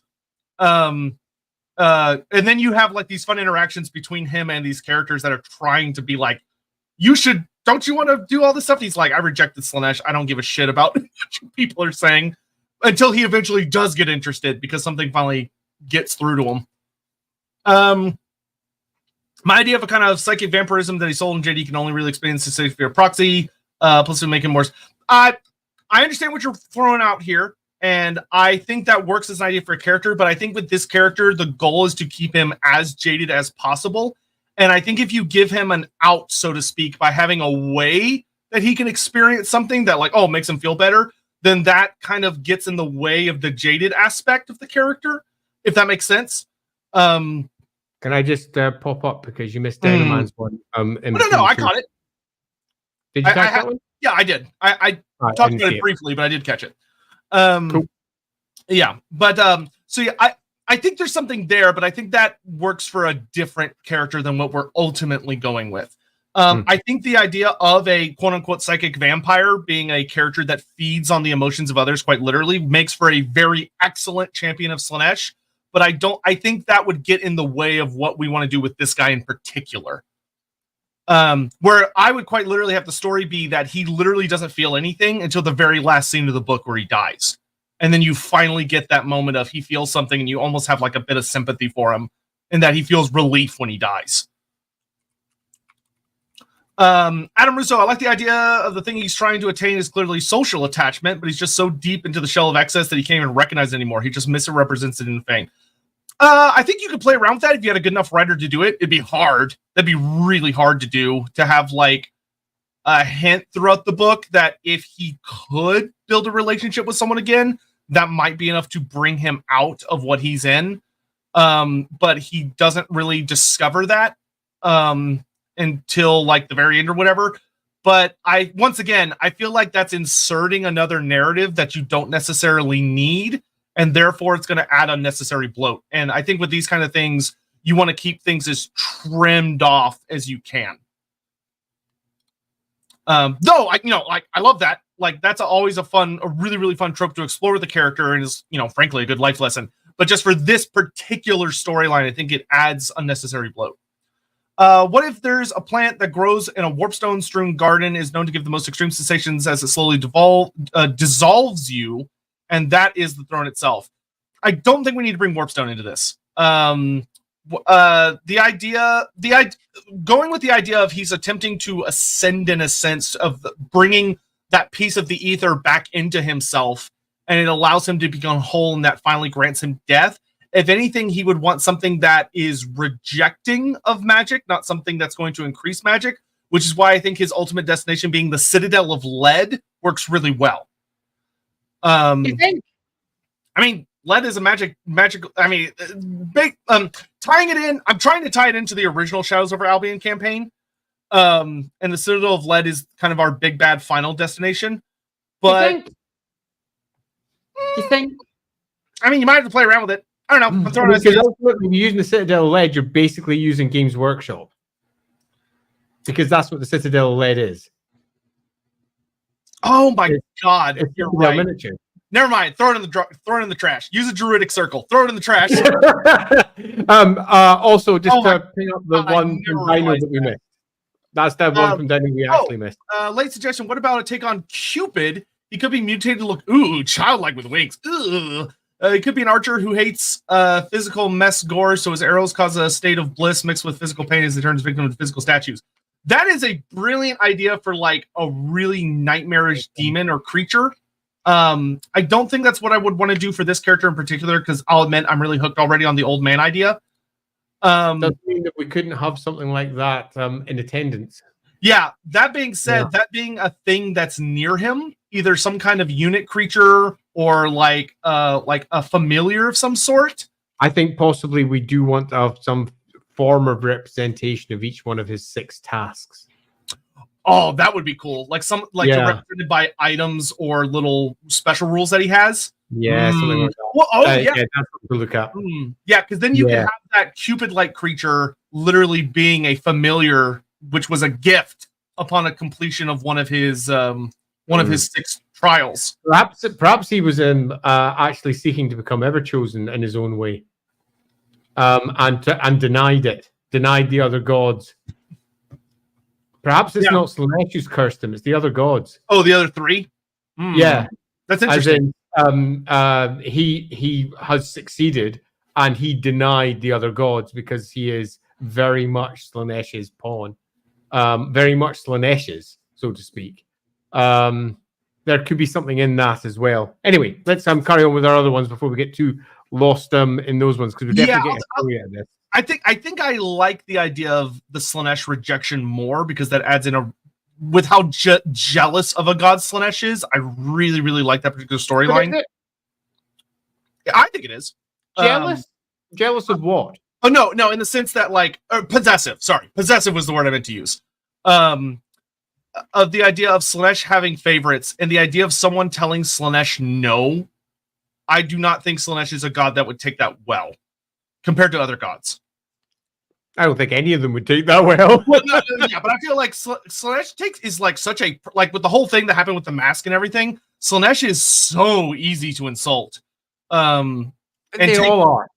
I don't think I would necessarily isolate Slaanesh as being the worst here. I'd just say they're all awful. True. But I will say I really like the idea. Super possessive over what's theirs. Yeah, I do love the idea of Slaanesh making him immortal out of spite. I also quite like that. Yeah. Anyway, there should be a deal about Slaanesh here. Great warrior that ends up looking like more of a corpse on a great throne, maybe called the corpse. I see what you did there, Morvarak. I see what you did there. Yes, and he has 20 sons. Hear me out. Skaven allies. They're the most overly excessive race, in my opinion, just under the demons of Slaanesh. Something they do is what stirs him up again. I mean, you could have Skaven involved. Skaven and Slaanesh is not a combo you usually see, which is All right. odd, to be honest. Hey, Captain Magma. I see no reason why we couldn't run with that. Why not have a Skaven as his mouthpiece? Oh my god, that's actually super funny. A proper Slaanesh fallen Skaven that it turned to its way some time ago. And it has been using it, the Skaven as a mouthpiece for about the last 150 years.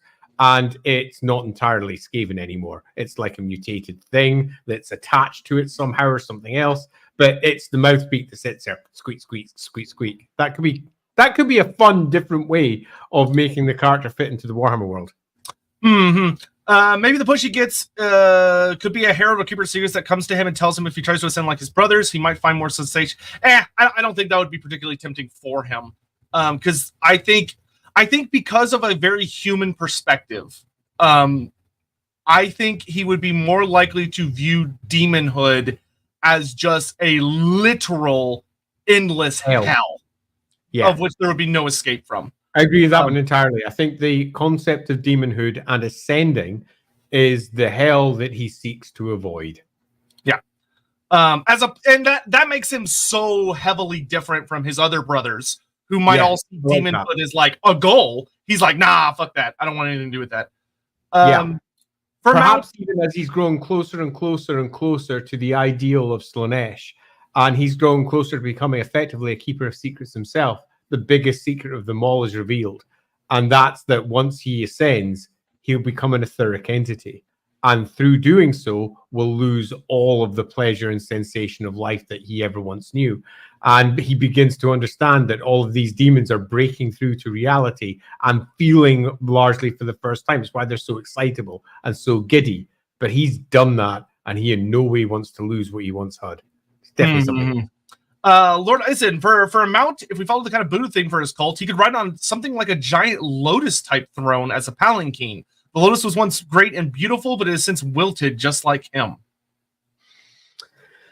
I mean, I get the idea, but I'm not entirely sure we want to necessarily lean too hard on the Buddha aspect. And I think the tie through to Albion with having it being this great, I really like the giant thing.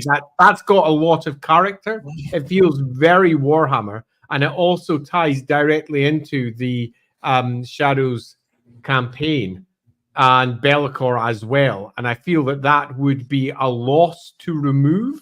So unless there's a really good reason to do it, I would rather stick with the Fenbeast model because it's telling a story. Yeah, I think if you wanted to have the idea that like it's been garnished with lots of different exotic things by all these demonettes that are frolicking around it to like make offerings to them, and that some of those are like a lot of lotus flowers. I quite like the idea that possibly it has been. I'm thinking about in the what's that Netflix show called? The animated one with each one's an individual story, and you had that strange demon type girl in the water, covered with all the golden coins.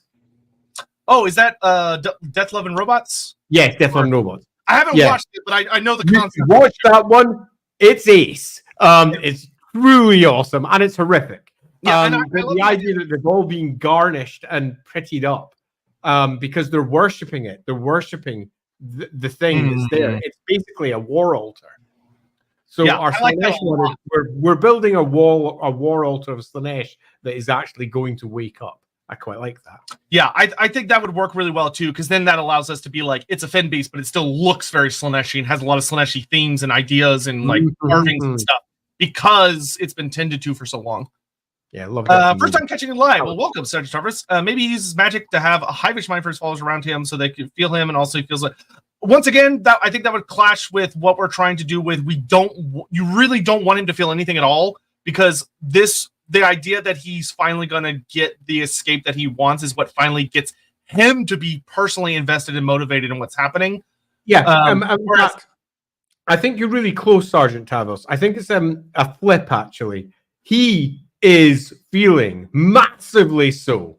It's just, he's jaded now. It no longer moves him. And I think if you flip this slightly and have him pushing out all the things that he's feeling to everyone else, They are excited. They are pained. They are horrified. They are in love. They are feeling all of these things for being in his presence, driven to potentially a wild, ecstatic state. And he is unmoved because that is everything that he is feeling all the time. But yeah, that's he's something. no longer interested. He's moved beyond it.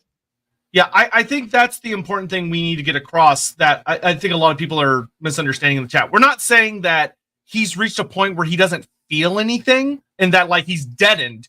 It's the idea that he's felt everything. He still does. He feels everything just as extreme as everyone else does. It's just it no longer matters to him because he's been in it for so long. It's so think of it less of it's not the idea that he's like, oh, he's been burned so badly that he no longer has nerves. He feels the burning at all times. It's just that he just doesn't care. I'll give you a simple metaphor, and to give you an idea of how it's set. Imagine some food stuff that you really like. Let's just say, for want of a better word, you really like McDonald's cheeseburgers. Oh, okay. And you have yourself a McDonald's cheeseburger for the first time, and you're like, this is the best goddamn cheeseburger I've ever had. So you have it again the next day, and the next day, and the next day. And then come day 12, you're like, oh my God, I can't stand having another cheeseburger. But it still tastes the same. It still tastes exactly the same. And if you gave that cheeseburger to someone else and they had it for the first time, they'd go, holy shit balls, what a cheeseburger. I have no idea why I'm going with cheeseburgers. So he is the, let's say, vendor of cheeseburgers. The cheeseburgers he no longer even likes anymore. He still tastes it, but it tastes like bitter ashes nowadays because he has grown so bored of it and everything else because he's done it all. But that doesn't mean that he hasn't got it all in him and can't pass that over to the various worshippers that he has. There you go. Yeah, I like that a lot. Burgers. Can we say they're uber bored instead of pitiful? I mean, you could pity him. You could say that he's pitiful, but uber bored is accurate in a sense. Jaded would be, I think, better than necessarily uber bored. Yeah, jaded is the core. Yeah. List. Given mutation that grants total physical invincibility or near total, he seeks a way to experience the only thing he hasn't felt before, which is the last thing anyone can experience an end. I don't think he wants to die. Yeah, I think he just wants to find more, and there's nothing more for him. And I think ultimately that's what's going to make him move. Our story is going to be about him being told of the thing that he hasn't done yet, and for him to go, excellent, now it's time to actually move. So when we move from stage 1, which is him on palanquin, to stage 2, which is him coming down the steps, boff, boff, boff, and actually taking part in the story. Yeah, and I think the thing, it once again ties into that ending of that when he gets death and he has this realization of, oh, good. And then he's just gone. I don't think he's necessarily... Yeah, I think the final story is to be told, because I don't think that necessarily makes sense. We'll need some finessing to make it really around. We're probably not going to get that specific with it, to be honest. Yeah. Wheelchair Slaanesh brother fits into list, plus Demonet pushing him as his enabler to remind heart attack grill nurses. That is a hilarious mental image. I think I would love to see fan art of that, but I don't think that's what we're going to use for this particular situation. Oh my God, Demonet's working at Heart Attack Grill. They absolutely would. Yep. Slaanesh, oh my God, you can eat for free here if you weigh a certain amount. Wow, I love the Slaanesh Grill and Restaurant. It's great. I'm already regretting using the burgers as a... That's amazing. A reptile of some type, like a turtle, snake. His scales are dull. He's lost almost all of his teeth from ripping them out and overusing them, eating exotic food, and his nose is necrotic from hundreds of years of drug. I will say that him having some kind of serpentine or turtle-like mutation, I do like. Of like turtle, I'm less enamored with, purely because I see no reason for it. Yeah, I will say I think him having scales and part of his body is not bad. I almost wonder if you ever you ever seen those not to hammer on the turtle thing, but because it's more of a serpentine thing. Have you ever seen those turtles that have like the creepily long necks? I forget what they're called. Yeah. Okay, yeah, no, I don't hate that just as a general idea. I mean, I get the snake things. After all, representation of temptation and doing something perhaps that you shouldn't. The classic snake metaphors. Turtle for loosely looking at the old tortoise neck, so to speak. I get that. But we are looking for a nice, clear mutation, set of mutations that very much characterize exactly what he is. Yeah, I almost. Do you think an unhinged jaw would be an appropriate mutation for him? Yeah, totally. I mean, like his jaw just hangs open. Although we would be getting close again to how TAMURKHAN looks with his. That's true. So never mind. I retract that. But I mean, we do have the whole thing of him having snakes as mutated part of his body. So I think we're actually kind of covered on the snake. Yeah, I think there's going to be something in there. So like you got tentacles. I like that. I like the like elongated arms. That's fun. The like serpents coming out of his back. And honestly, I think we're probably good on mutations unless someone has something that just really gets me. Of like having like almost like some serpents appearing out of parts of his body. He's got some tentacles that act as sensory organs, and some of them are flayed or burned or whatever from over the years. And then he's got maybe like bizarrely, like kind of creepily long arms, not like insanely crazy look arms, but just you look at it and you go, his arms are too long for his body. That's creepy looking. And then he's got like the things that are shooting out like the spores or the pheromones and stuff.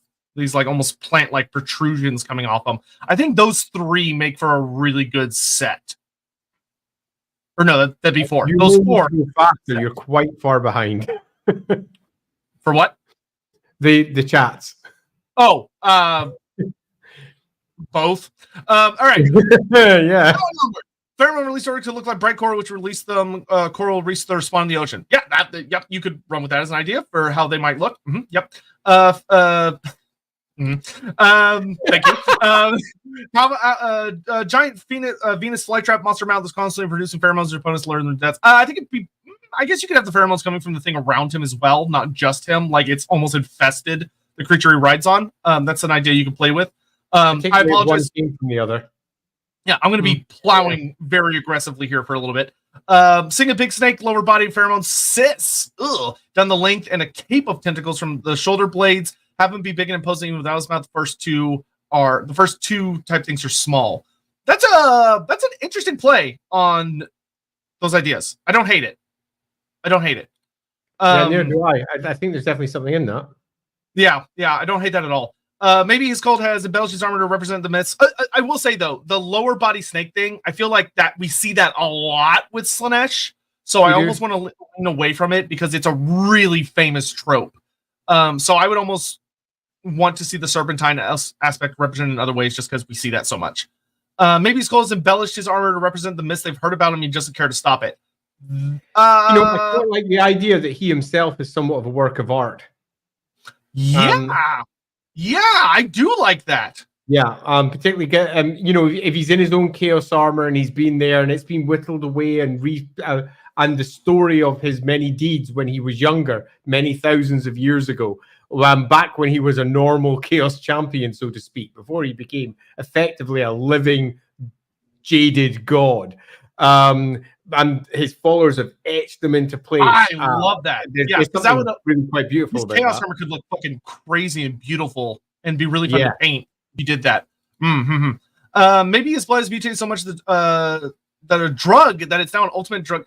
I will say, Ricky Jamie, the idea that maybe there are some followers that harvest his blood, and once again he just doesn't bother to do anything about it. It's used as like a crazy to like chase an insane high or an aphrodisiac or whatever. I like that. Yeah, the more that we're going here, the more he's coming across, at least in the earlier stages of the campaign, because inevitably it's a campaign, as a living saint.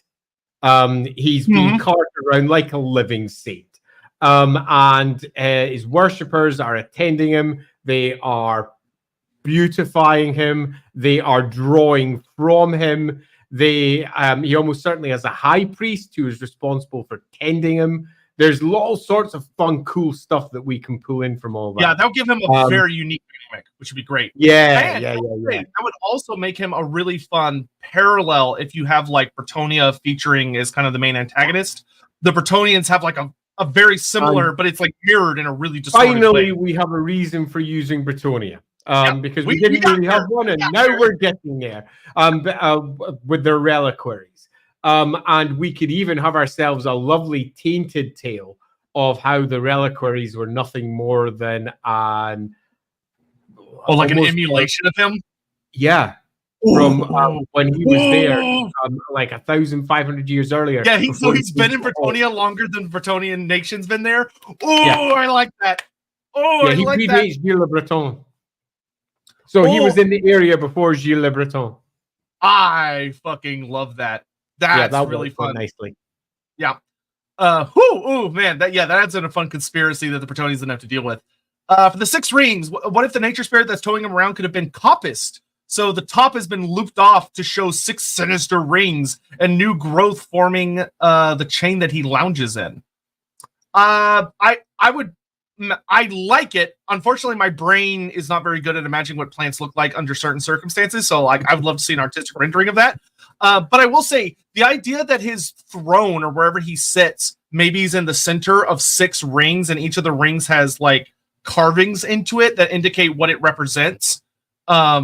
With Slaaneshi runes, and because that would give him kind of a platform that he's sitting on amongst the big fen beast like creature. That would look really cool. Venus flytraps are plants based on sensation. True. Yeah. So so they're being Venus flight. Oh, that would actually be really sinister looking if the monster had Venus flytrap things on it. So if people try to attack and they get too close, it just you have an art piece that just shows it ripping a Bretonnian knight in half because he tried to lance it and it just snaps clothes on him. Ooh. Yep. Nice one, his horse. Yep. Pyro, he gets to the very end. He fights Urson, believing a god could kill him, yet Urson dies. Well, not die. We'll play around with it. And Slush Bros, Slush does not. This is extreme hopelessness of the situation that makes Slush allow him to die. That isn't quite where we're going with the Total War thing, because you want to end up with Urson captured, not with the end of the Total War storyline. I mean, he wasn't trying to kill him, but because he could have been tricked. I think, sure, maybe, perhaps. We haven't built that story yet, but I do think that potentially going for that, we ultimately, before you can say that, we need to have the question answered. That is, why is he going for Urson? Yeah, which I think we're close. What's going on there? And until you answer that, you can't really start nailing down the specifics of what happens when they meet. Yeah, I think we're close though. We're getting very close to where we're ready to flesh out the story part. How does one ascend to the Chaos Warrior ranks from Marauder? Generally earn glory in the name of the Dark Gods, which is very nebulous and vague, I'm aware, but it's a very nebulous and vague process, to be frank. Yeah, typically the process is you and your mates go out to try and impress the god. You kick living crap out of other people. The god eventually spots you. You catch the eye of God. You get marked by said god. Yay, I've got the mark of Slaanesh. You continue kicking crap out of things until eventually you either A, mutate into Chaos Spawn through your successes and failures, or B, you ascend through your success and failures to the god's side.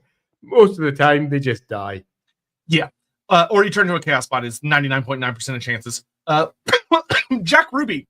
I think a lot of his troops should be his children. So I will say, you could run, if you wanted to go really fucking grimdark with the character, you could have the idea that there's this cult around him and that they've been harvesting him. And there are women that are willingly impregnated with that harvesting. And so he has a bunch of children that he had no involvement in. Why stick just with women? Men who've been impregnated by him as well. This is chaos. Yeah. Don't get stuck with your standard gender norms. This is also Slaanesh. It's going to be broken and weird and strange. Yeah. So you could have he has a whole bunch of children, even though he himself has done nothing. You could have a special unit called the Byblos or something, which are all of his bastard children that have been sired often by the cult. A bunch of mutated, hellish, broken entities become running forward. They'd be super fun. Byblos. Love it. What is Skaven mouthpiece is attached to his body by a tendril? Yeah. Have you ever seen that Futurama movie, The Day of the Tentacle? I haven't. It's this tentacle thing that literally just sticks in the back of people's heads and it'll come out their mouth and talk. So like the idea of this Skaven that's just talking, it's just one of his tentacles attached to him somehow. It's just really funny. I actually quite like the idea of barely ever moving, but the tentacles and such like that are around him. So he's sitting there up at the top, but the tentacles that are around him piercing through other things and him using them, filling them with ecstatic joy and ecstatic pain and ecstatic awfulness as the various chat that this living god has is distilled into its followers. Yep. His mount should be Treekin. I think it would look. It would have Treekin-like elements. But you got. Thanks, Simon. One of his magic powers make the enemy stop. Well, hey, pheromones. Pheromones would do some crazy shit. True page try being American. Yeah, he couldn't afford the hospital bills. Slightly American, unrelated here, but I think Zinch brother. Well, yeah, we'll talk about Zinch brother when we get there. Yeah. Dino Man. Hey, Dino so it's Man. kind of like. So it's kind of like when your body stops alerting your brain of something after a while. For example, when you put on clothes and your body feels them, but after a while the skin. Yes, very similar. Yeah. Would explain a lot about it.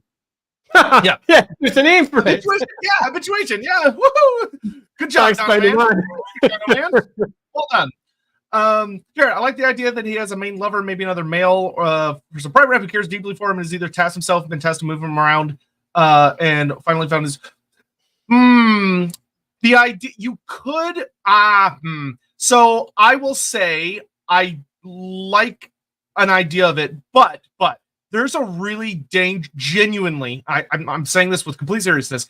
There's a really genuinely dangerous trap that's really easy to fall into where you can go, oh, Slaanesh, this is a perfect opportunity to like expand representation, but you want to be really not do that because for a long time that was. You lead to this idea of like, oh, Slaanesh, the god of perversity and evil, who's an obvious bad guy, is all the gay things, which you're not intending to, but you're painting a really bad image. I think if you wanted to like have like an interesting representation, that would stand parallel to this character. So like you have like, oh, this god like entity who's lost all love, like lost all interest in life and yada yada yada. Maybe you have this like great Bretonnian lord who is gay and has a partner, and that despite the fact that this is this Grail Knight who's lived for a long time, he has a partner that is a big motivating factor of why he continues doing what he does and fighting the good fight and doing all the stuff. You'd want to put it on another. You'd want to make it a positive aspect of the story you're telling, not a negative aspect of the story you're telling. I had to turn down several Slaanesh adventures because of this, where they were using Slaanesh as a way of saying, look what I've done. I brought representation in. So you've basically turned all of these people into chaos bad guys. Well done. I don't think you thought that through. Yeah. I'll just bring up this comment because I think that there is potentially something in it somewhere, in that we do obviously have our anointed, who are effectively immortal elves, who have completely given their souls over to Slaanesh.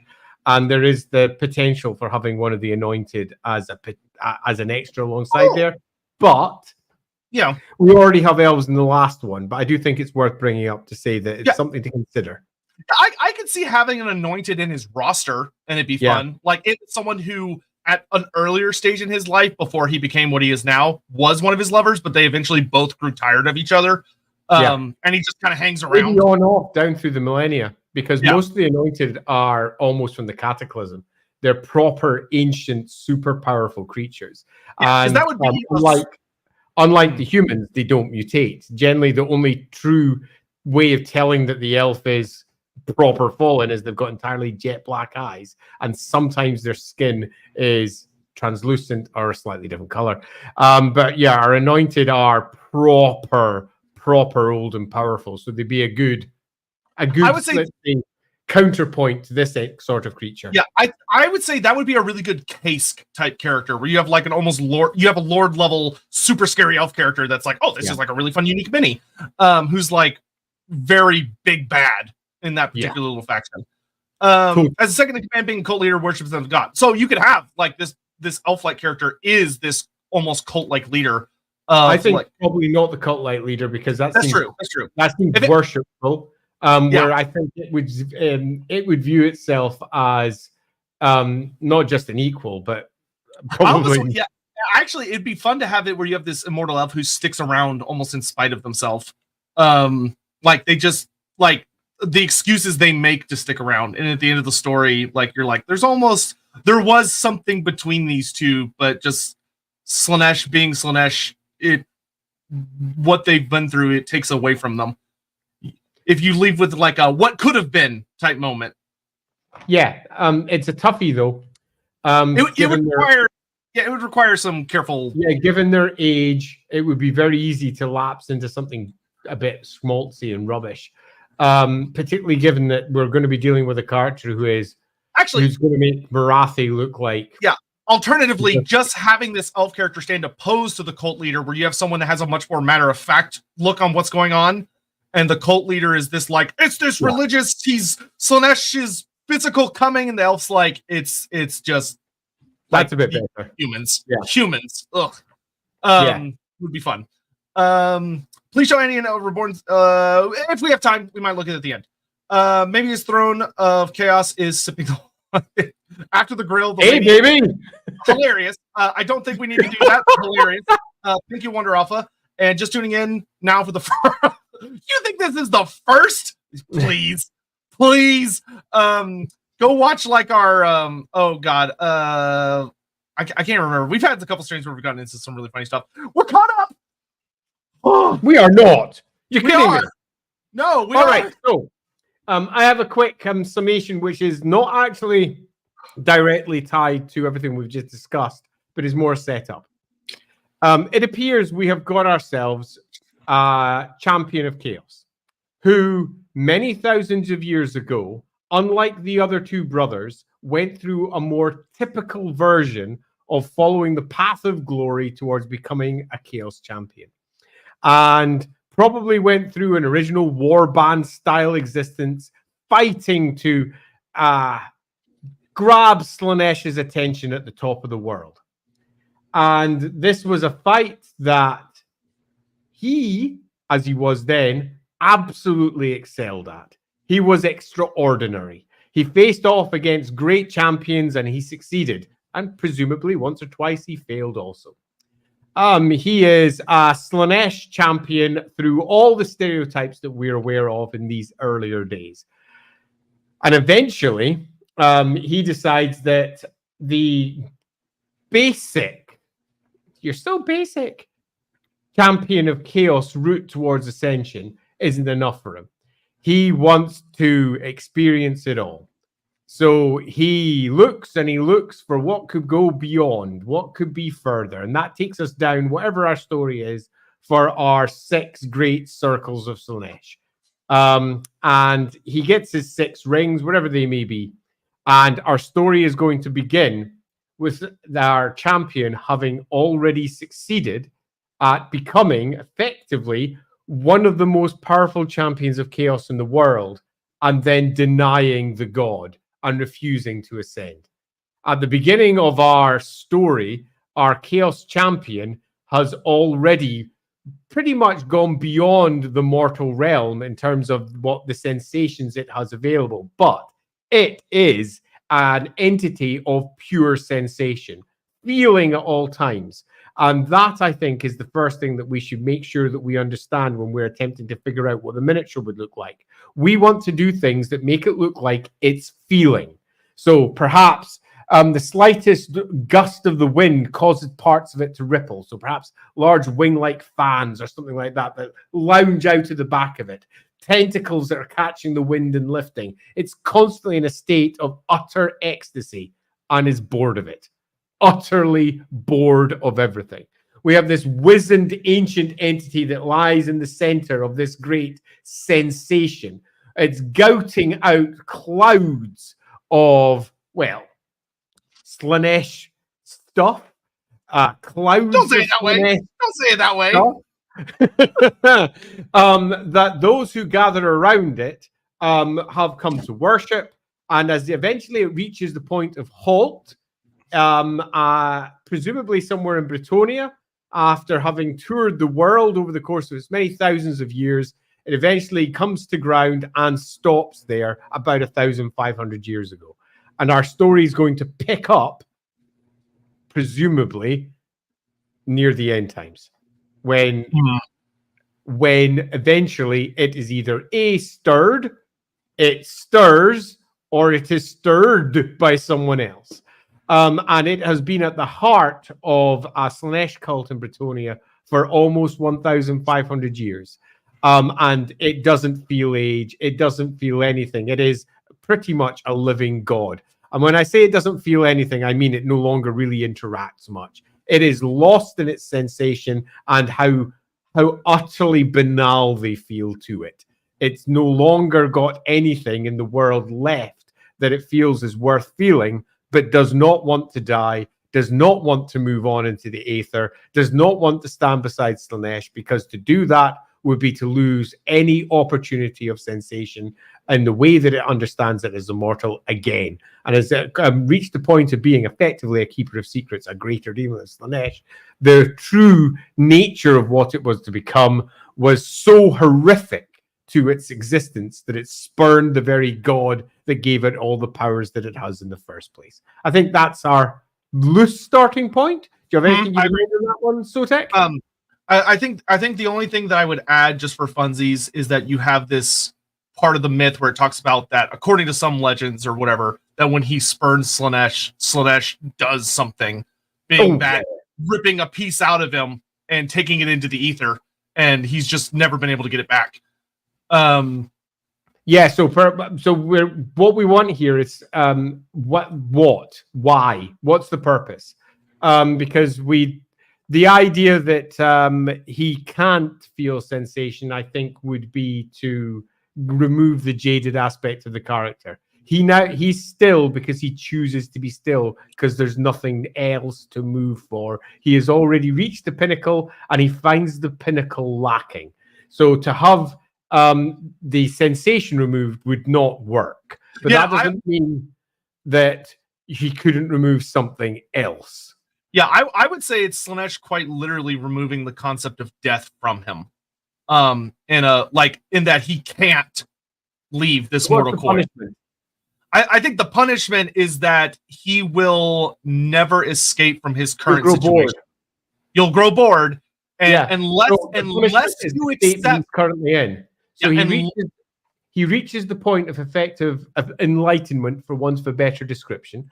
He reaches the point of achieving his sixth circle, so to speak. And upon reaching that, denies Slaanesh, and Slaanesh then says, well, you can just live there then. Yeah, he takes mortality from him. How you feel about it after the next century, after the next millennia.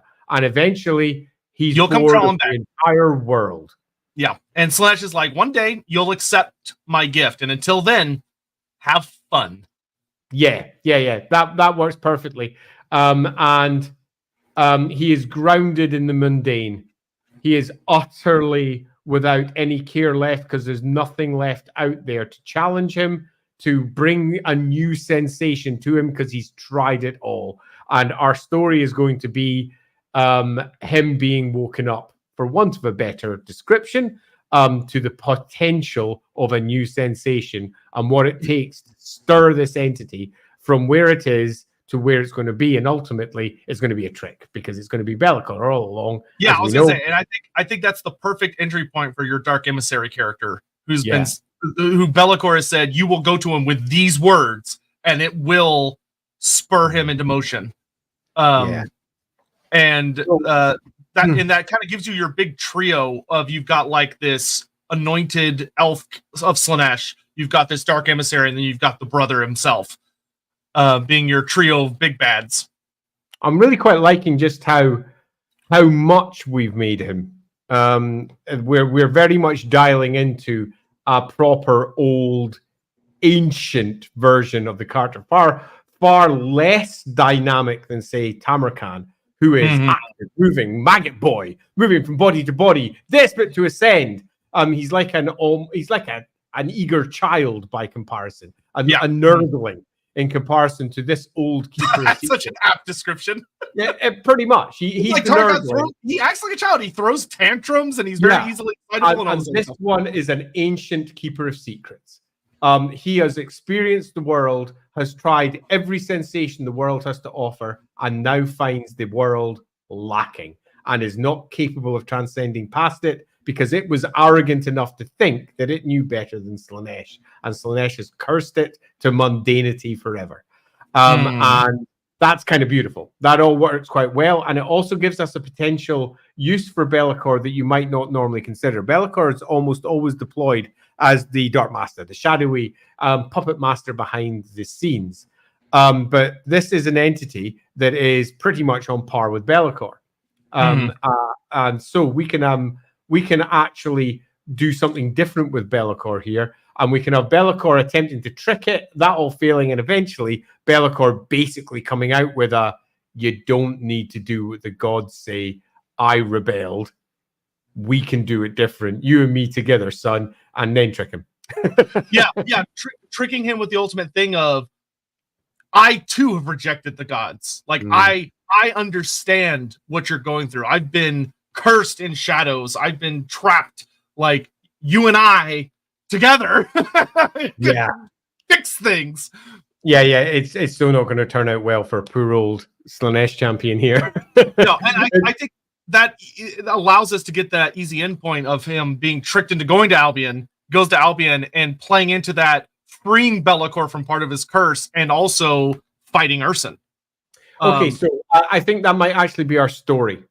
Our story is something along the lines of, he starts in Bretonnian and he's been at the heart of this cult for about 1,500 years. So he's proper old and proper grounded. And he is a work of art, a fashioned piece of Slaanesh beauty and horror and ugliness and pain and pleasure and life in all of its various forms made manifest and perfected, wrapped up in its own chaos armor. And I'm still unsure whether we have our mount in place or not yet, but I kind of think we probably should.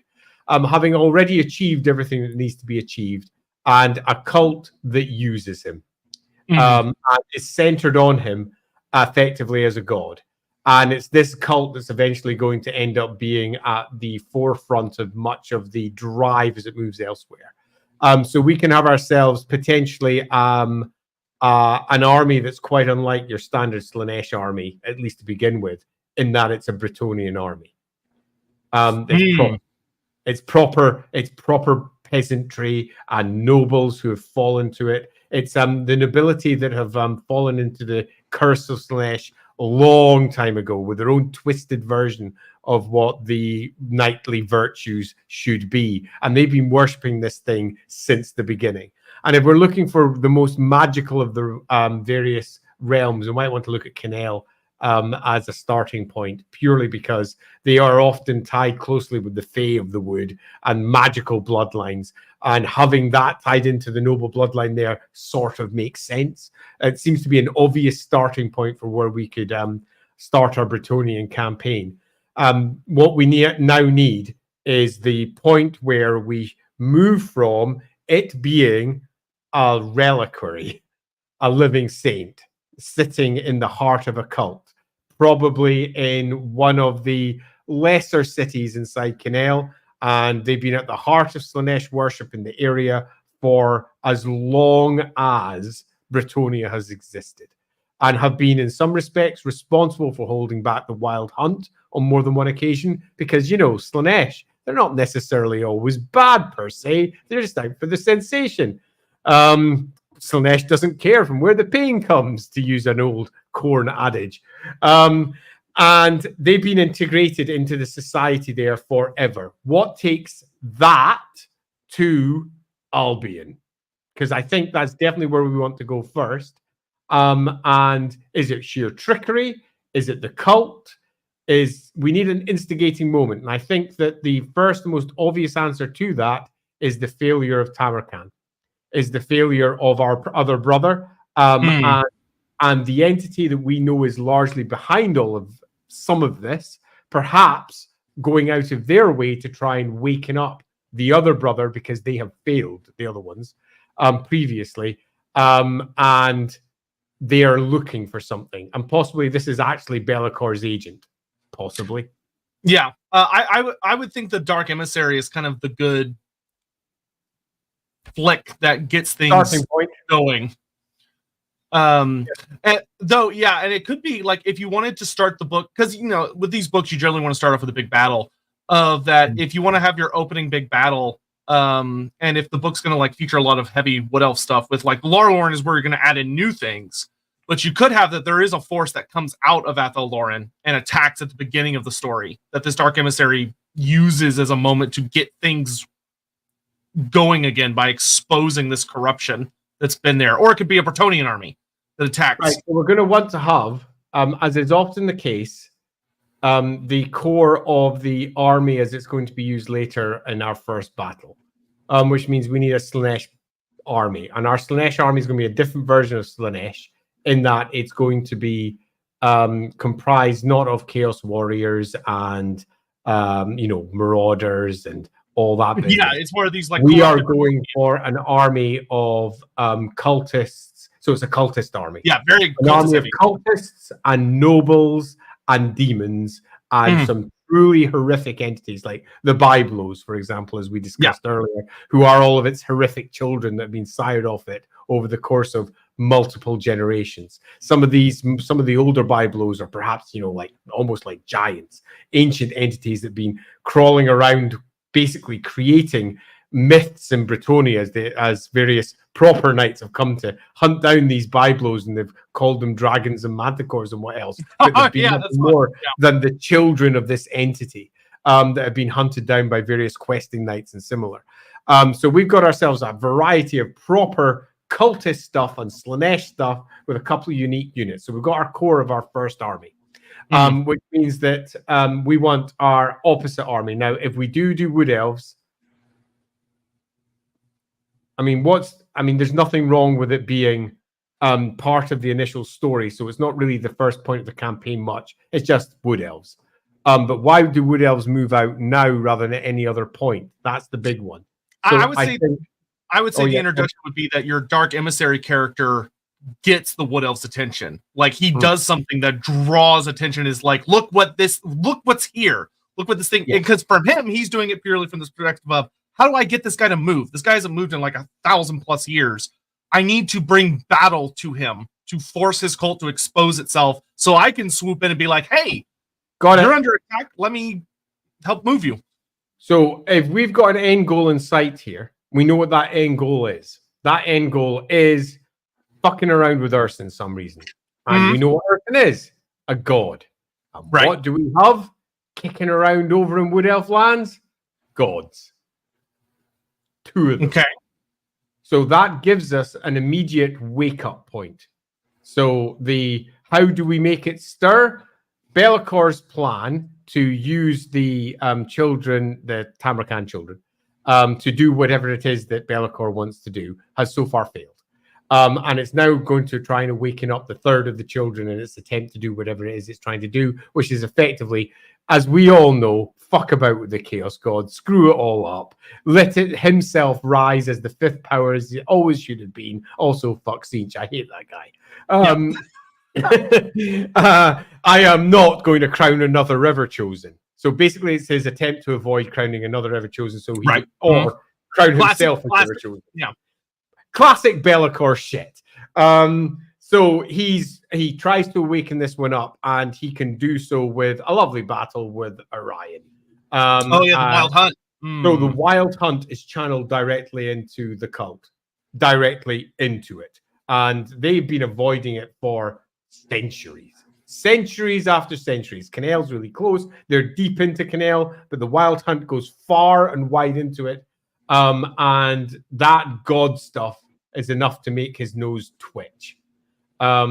So that's possibly a good way to get the movement going, possibly. But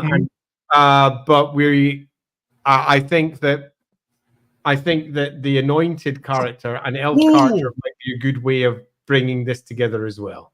Yeah, I love the idea of you have Orion kind of in this opening fight of, instead of it being like with TAMURKHAN where he has this big fight where he forces everybody under him to begin his campaign, or the Khorne brother who uses his first big fight to like kind of take over dominance of his area so he can start his campaign, of the Slaanesh brother being that he gets woken up and being forced to move because the Dark Emissary is like, look, like, gets the Wild Hunt to attack him, and the Anointed is looking at the situation with Orion plowing his way into them and going, we're going to lose if we have to fight Orion. Like, we cannot fight Orion at his full strength in this full moment. And the emissary going, yeah, you want, and like, his nose is twitching and he's like, I want to fight a god.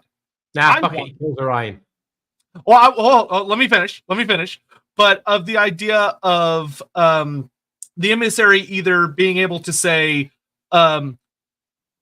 this Orion guy, he's awake, he's at his full power, all this stuff. I know where there's a god who's sleeping right now. I know where there's a god who is primed for a fight. A god who is not in the best. He's alone. He's not surrounded by a huge fucking army of wood elves. Too obvious. Far too obvious. We're looking at the Dark Master here. We're looking at the Master of Shadows and Manipulation.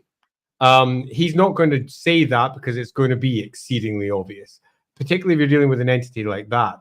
I think that our first battle pretty much lays out the stakes of who this champion is. And I think after we've pinned down our Bretonnian part, we should dump back into the chat again. Yeah.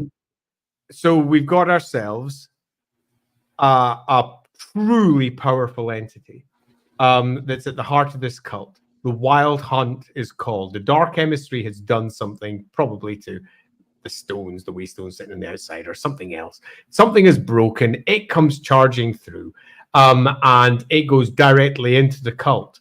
And Ryan, the stags, the Wild Hunt slamming through. It's causing untold horrific damage. It's a proper massive battle.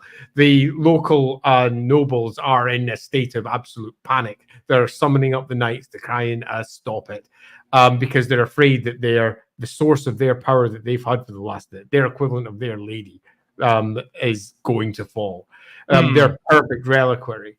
And as Orion confronts him, he literally minces him, eats Orion for breakfast like he's nothing, horrifying the elves as he goes for pure slaughter, waking up for the first time in 1,500 years, because it's the moment he's almost been waiting for, something that could potentially challenge him.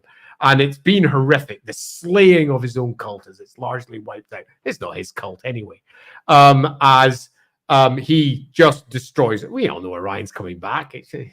That's why he's such a good choice. He'll be back next year. Yeah. Because Orion dying he dies. Orion dying is a minor setback for Orion. Yeah, indeed. He's a god. This is not going to kill Orion, but it's going to properly kill him. And he's got enough of a taste of it, possibly the blood, of the sensation of having that living wood stuck inside him. That was created by Vol a bajillion years ago. Whatever it was that gets him, he's moved. And that's what Be'lakor is intending to use.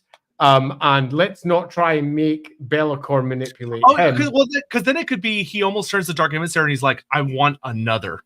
And the emissary's like, gods are hard to find. I want another. Okay, what are you trying to offer me? Don't even try to play it as anything other than it knows exactly what's going down. It's effectively a keeper of secrets. So it knows that this was manipulated. It knows the god was put at its feet. It knows all of this was done. It just doesn't know Be'lakor because he's the Master of Shadows. Can't read Be'lakor, but can read everything else. And then we can have our elf being potentially overjoyed to see the awakening. And that's what brings it back. You're awake again. Nice to see you back. And that could be another weird meeting, possibly in Albion when it arrives back. But I think having it speaking through the various cultists that are all caught up in its tentacles and speaking in a horrible way, the various cultists around him, we've got ourselves a reason for it to be moving and a reason for it to be going somewhere. And the Dark Emissary refusing and it knowing exactly who's responsible. So it's coming for Be'lakor. Oh, yeah. Well, and I like that I like the idea that it then presses the Dark Emissary into service, and the Dark Emissary then uses his magic to make the big mount monster. Yeah. Oh, and uses all the corpses of the various wood elf entities that have been killed in the attack. Oh, fun. Okay, so Like we're Smash pulling Tree Man together stuff? bits of Tree Man, bits of Spirit, bits of Dryad, and they're all being pulled together to create a mobile throne for it. Yeah, then he starts moving north. Somewhere. Okay, that's a good kind of start of Act 1. Yeah. All right, we got to get caught up on. Okay, so we've got ourselves a starting point. It's nothing more than a discussion between the pair of us, obviously. If you've got any ideas out there for how this could be amended into something a little bit better, do please throw it at us, because we are now looking to consider a couple of the extra characters that are going to go along with them. Who are the NPCs, so to speak, to our PC who's moving along?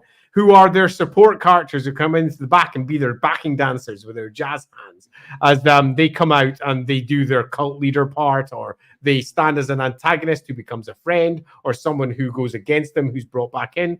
We're going to be looking for loosely at least 3 army lists to be inside the book. So the first army list is clearly going to be the army list of our Slaanesh champion, which is a cult army. We've finally decided. Our second army is probably going to be the primary army that we face in Albion. And our third army is probably going to be the primary army that we're going to be messing around with as we arrive over in presumably Kislev or somewhere in between, maybe some elf business, who knows along the way. We've got lots of potential routes to go through there. So do have a think, throw it in. And again, if we don't get through to all your ideas today, we have an entire thread about it over in Discord. Do make sure you pop over there and start slamming your ideas out. And if you've got any artistic talent, throw out your pictures, or alternatively, you've got just cool ideas, tap it down. Yep. There should be 2 Bretonnian Celeste champions named Casimir and Alphonse Delmonts that could be part of his Bretonnian army contingent. I'm sure that's a reference to something. I'm not entirely sure what it's a reference to, and I feel stupid for not immediately catching it. I know it's a reference to something because it sounds very familiar. I just can't put my finger on it. He seeks the grail because it could kill him if he drinks from it. I think the primary baddie, so to speak, not baddie, but antagonist. If you want to have a Bretonnian antagonist, you have a Grail Knight who has something to do with that. Though the more I think about it, the more I think Bretonnia is more of a force that he faces as opposed to being the primary antagonist. Or you have a big Bretonnian fight along the first act. I think there is nothing wrong with having ourselves one character who's properly fallen from Bretonnia. One proper old duke who has fallen to Slaanesh through it. I think that works quite well for it, and speaks to one of the issues with the writing of the Grail Knights, in that they're made Supermen imperfect, and it's always good to erode at that and show that chaos can infiltrate everything in the Warhammer world, no matter how perfect it is. So having ourselves a fallen Grail Knight who pretty much considers it to be the lady and has supped from its grail, so to speak, is, I think, a potentially lovely story. So I think there could be something in that. Mithril thank you for the question. Not super relevant. I don't know if anyone wants to throw a quick answer to that. A very quick one. Originally, yes. Originally, yes. Okay, there you go. Celestial is amygdala. If you want to get super scientific about it, he can no longer regulate all of his stuff. Honestly, that would be if you wanted to have a scientific explanation, but I think generally speaking, a Games Workshop writer would start breaking out in hives if you ask them to explain all of the psychological effects of how their mutations are being portrayed. Longtime friend, these are my favorite streams. You two are so creative. Would love to see your takes on Fresh Southlands, even fabled Lumbria. Lumbria. Thank you. We appreciate that. We can rule this city together, Spider-Man, says Bellacore.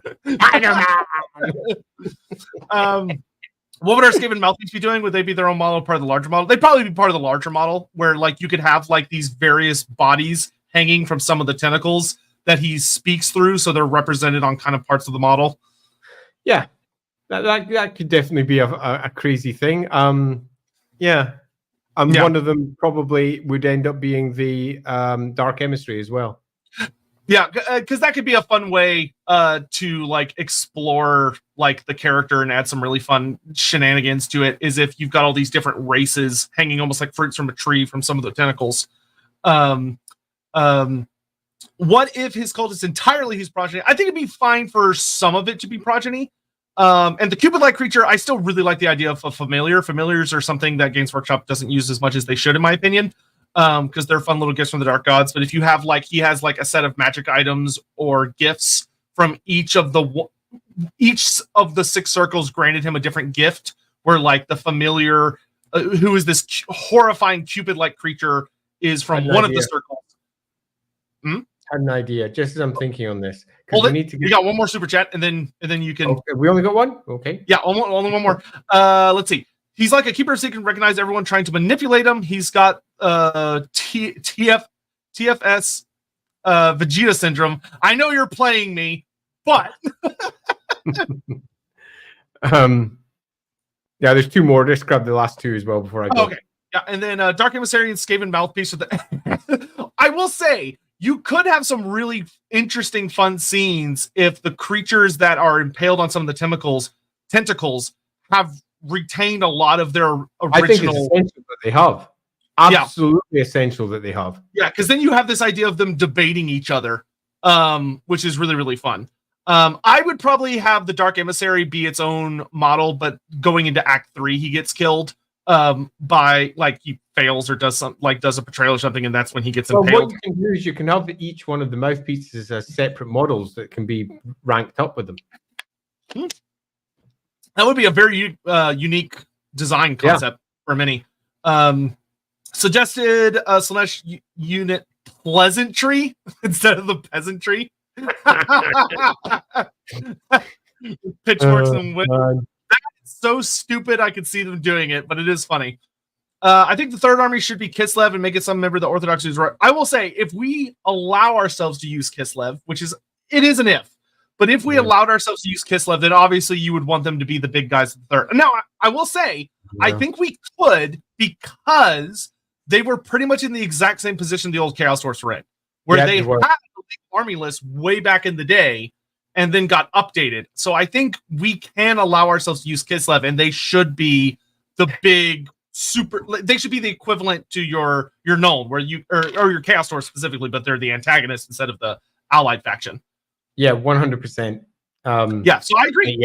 Yeah, I agree. Yeah, I think so. The more I'm thinking on it, the more I'm thinking Army 3 should be Kislev, because it would have been a perfect Forge World example, and we can have the Kislev that's being presented effectively by Total War. Yeah, I think having the idea where you have your first army being this Slaanesh culty thing that's also got some fun Bretonnian flares to it, and then your second force being a more Albion-based force where it has aspects that can be allied to him, but it also has some standalone aspects as well. Yep. Much like the Chaos Wars we used. Yeah, because you could take the Famir, which were Forge World brought back, and just really expand on the Famir, as well as pulling in a lot of Fin Beasts and all sorts of other crazy creatures that Albion would have running around.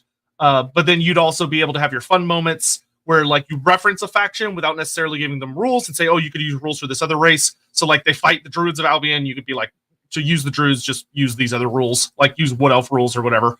And it can be really fun. Warhoof showing up could be really fun with how old he is. Oh yeah, Goros Warhoof.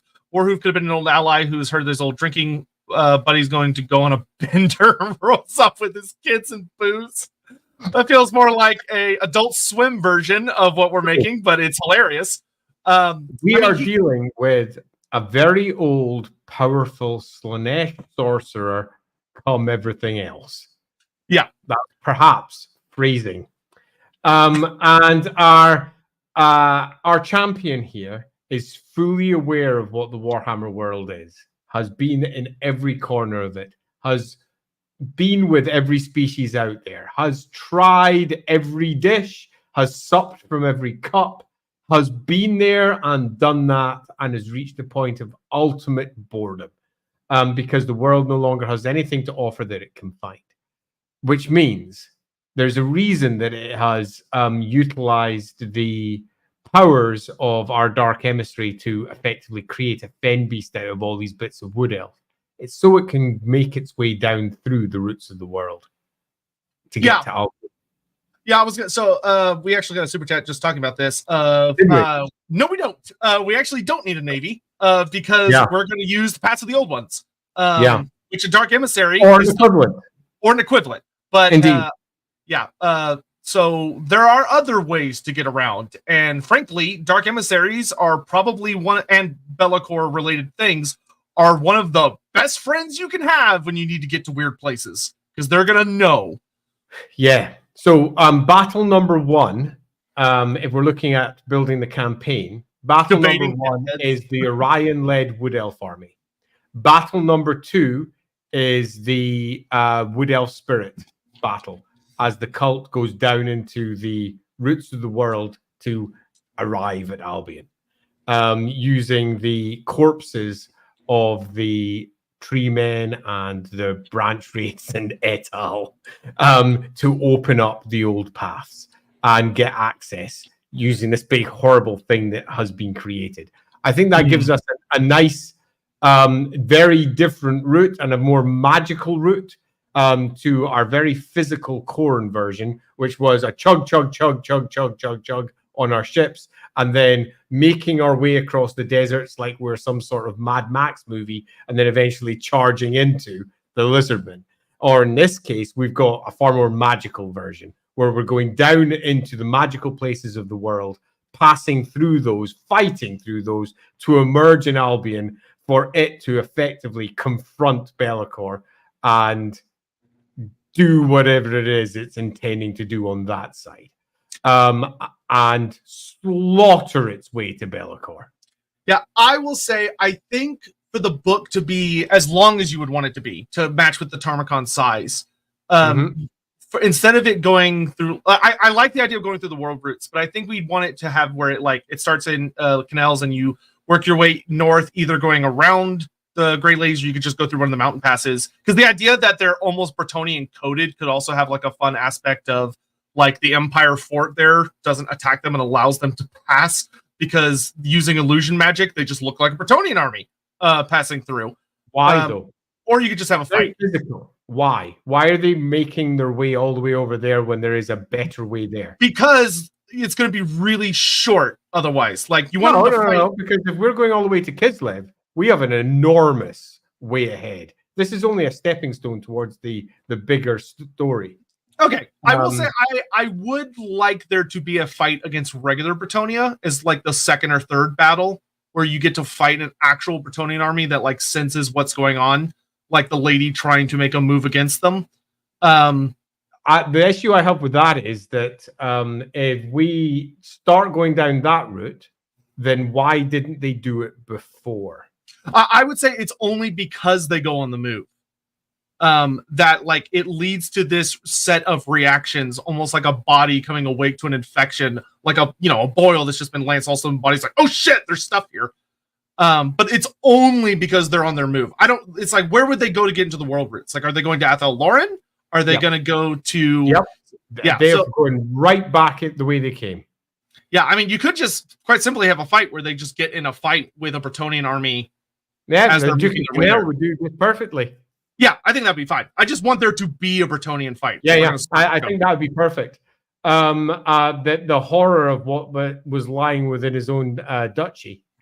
Holy crap! Oh yeah, dude's like, I would rather die in battle than have to deal with the ramifications. Yeah, of this. and his own, it's his own cousin who's sitting at the head of the army of Slaanesh. Holy crap sticks, that's not good. And that's our Grail Knight. He is a walking abomination as far as they're concerned. That's that's fun, because that allows Bretonnia to have like a really cool moment while also ultimately not being able to bring it down. Okay, and then it makes its way out to Lauren. They go on the world routes. You get like a big a pretty big fight where he is not interested at all, leaving it to the minions. That would actually be kind of hilarious. Like either against the Bretonnians or whatever. Like the big guy just abandons because like, I don't give a shit. I'm just going to keep going. Yeah. So battle number 2 basically is you're not allowed to use your special character. All you can use is all the special characters' mouthpieces. That would actually be super funny. That would actually allow a twist on like Bretonnia always loses to have Bretonnia wins, but the problem is the big guy gets away because he just leaves his children behind because he doesn't care. So it goes to the world routes. You go to Albion. You have your fun interactions with Albion where like you get to have moments of like trying to. I love the idea of him going to one of the great Druidic circles and trying to corrupt the circles by making it 6 circles. turning into like a Slaaneshi ritual to profane one of the druidic circles by changing into something else. So ultimately, what we're looking for here is something that suggests that Be'lakor has tricked it. It's trying to get Be'lakor out. And Be'lakor is trapped in Albion. Yes. And the very nature of it attempting to get to Be'lakor is what's going to free Be'lakor and allow him to be in a position for the end times. And it doesn't care. It literally doesn't care if he's trapped, and it doesn't care if he's setting him free. It only wants one thing, and that's the truth behind what the hell he's doing.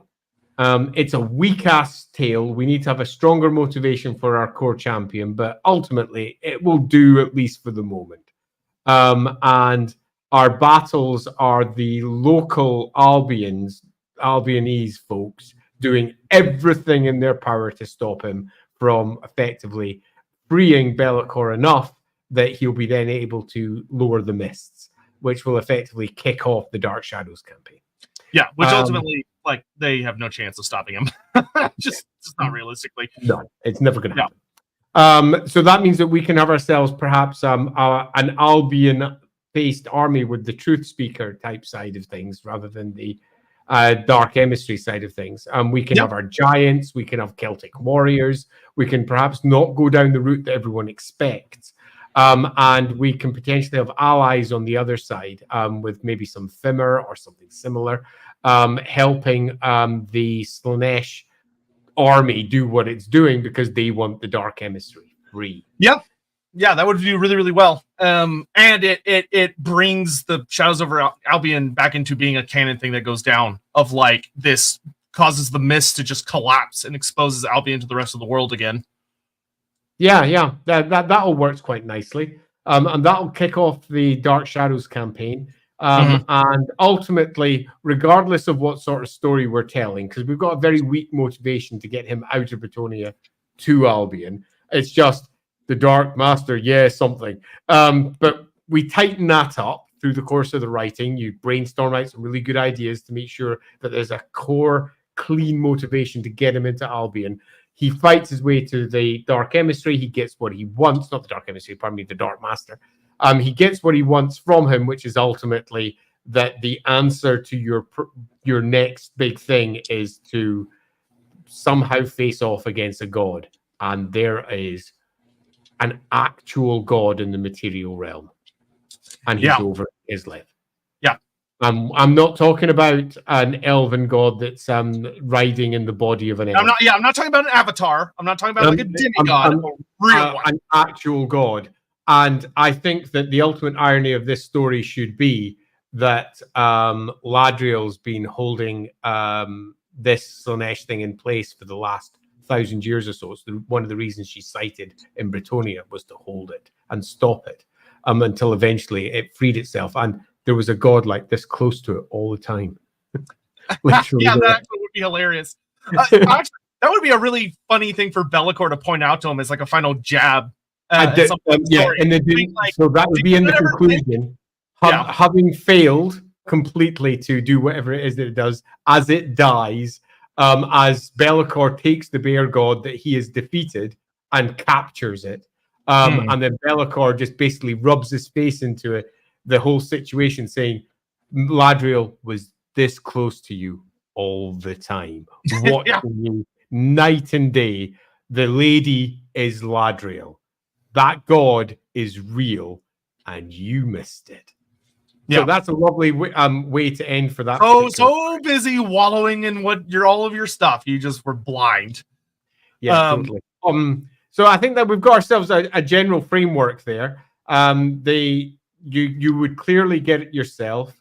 The cultist leader character, our Grail Knight character, possibly a couple of mouthpieces, our Dark Emissary for our group around the Slaanesh cult.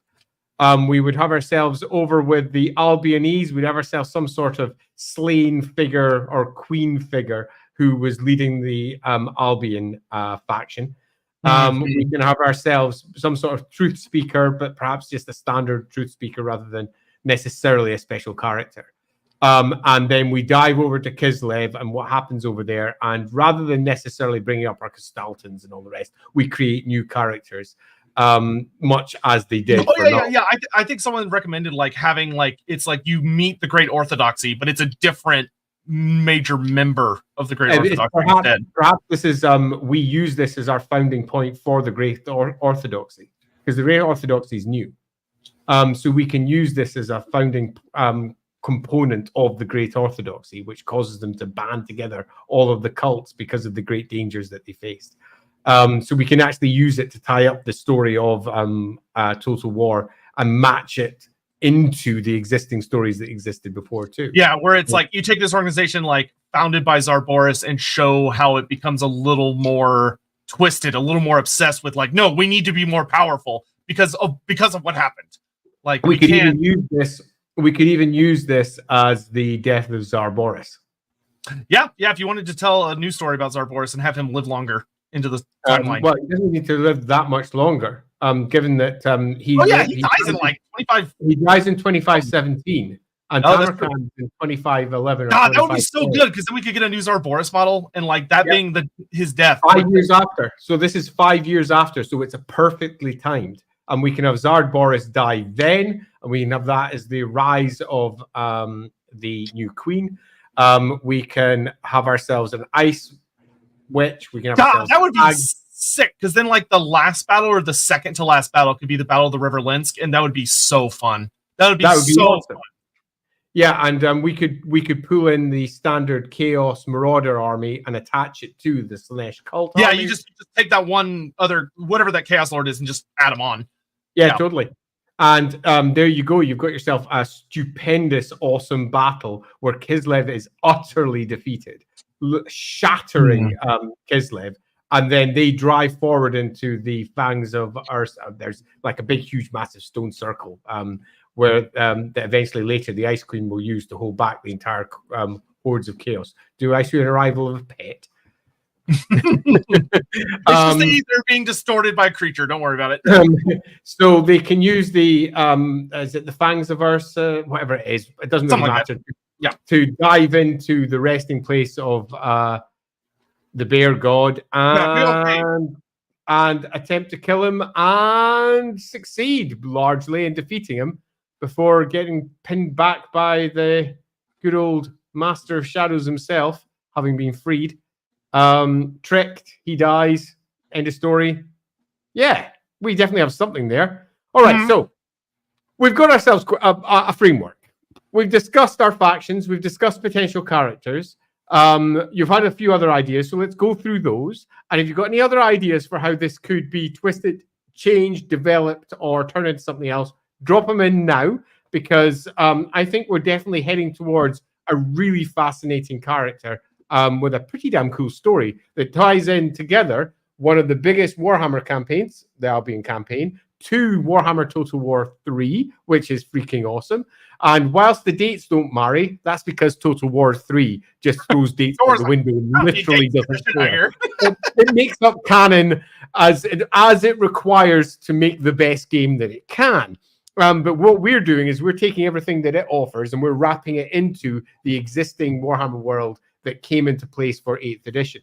And I think we've got a story that can do that. It's now your job and our job to polish off those details. So do we have any other cool extra ideas being thrown out? Yeah, we're polishing off Slaanesh here. Let's see. We got Donovan. Would the Knuckle Lviv be a good big bad monster for the Albion based faction? It's basically a giant horse with a giant. Yeah, yes. Knuckle Lviv I think would do well. It is you could even claim that the Knuckle Lviv is one of its byblows. Yeah, you could.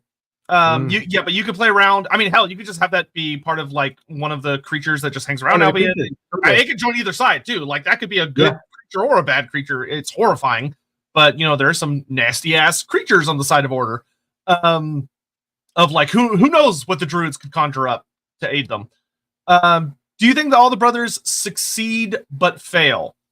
So my general rule of thumb is that I next week is going to be interesting because I think me and Andy have different end goals for how next week's going to go, which will be funny to watch. So make sure y'all tune in for the Zinch Brother because I think me and Andy have very different endpoints in mind.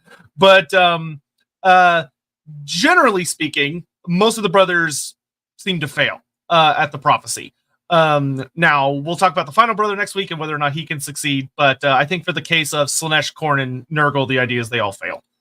Yeah, definitely.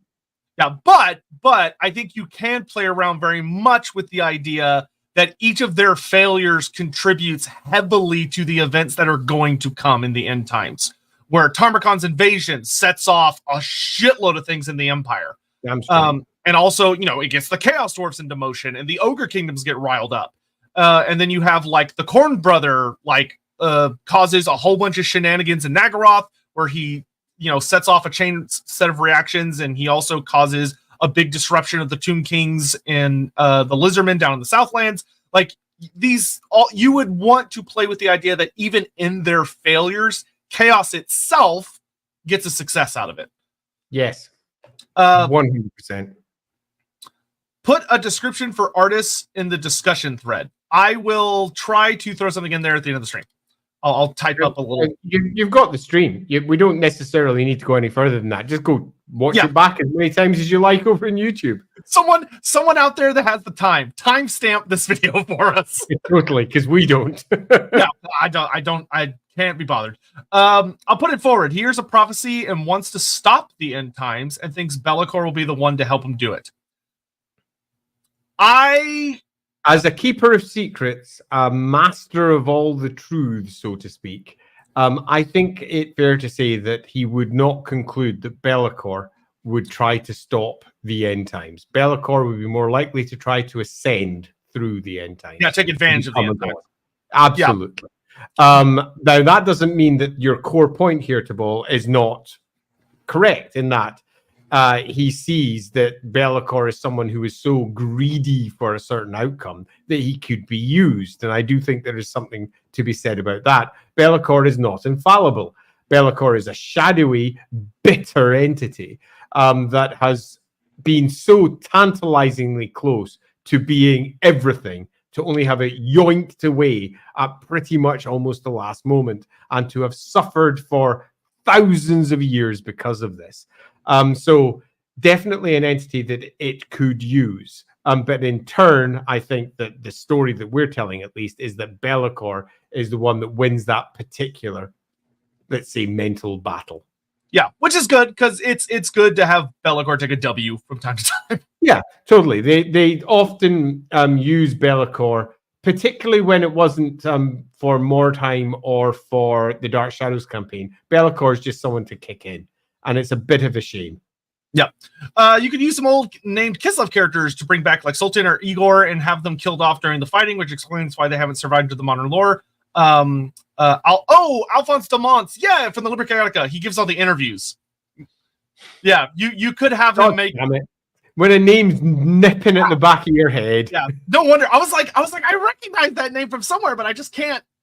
Wow, that is an embarrassing moment for us. But anyway, yeah, I think having Alphonse make a cameo would be very good. I would love that. That's a great cameo character to have pop up somewhere in the background. But yeah, I like very much where we ended up on that. Yeah, me too. I'm really pleased with how this has landed. We've obviously not drilled into all of the details because we've just created a framework with you all. The biggest bitch for a writer would be keeping the character's core there of, like, this guy just being done with everything, while also finding a way to make him motivated enough that he gets involved in his own story. Yeah, I'm not entirely sure that's as hard as it first looks when you drill down to just how jaded he is and what that means for him. And I'm not entirely sure even him's appropriate anymore. I think it would be much more of an it. It's deep into it territory. Yeah. Yeah, I think I would go really hard on amongst the horrible mutations, trying to go as androgynous as possible. Yeah. Yeah.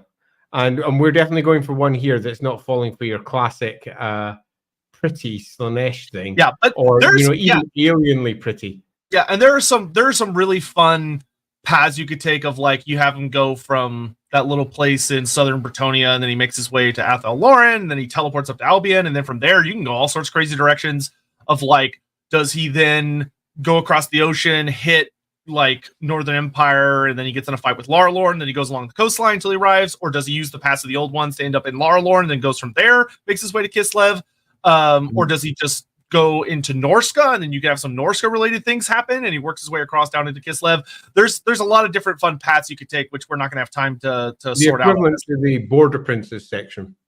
Yeah. So there's a lot of different fun bonus routes you could take. To just allow yourself to have a bunch of like little because TAMURKHAN's got a couple of fights in it that are very minor and just allow you to use like a different faction. Like his greenskin fight it's not really that important at all to the story. It's just like a fun little greenskins to just let if you're playing through the TAMURKHAN campaign, your greenskin buddy gets to be involved. So you could do the same thing with like some other random factions popping up. But we are unfortunately we're out of time. It is quite literally on the mark. Pretty well done there. Norskan doors show up. Yeah, I mean, if he goes across Norska, you pass by the Norskan holds. We did say that. Okay, I'll dig that up while Andy does his little outro speech that he always gives.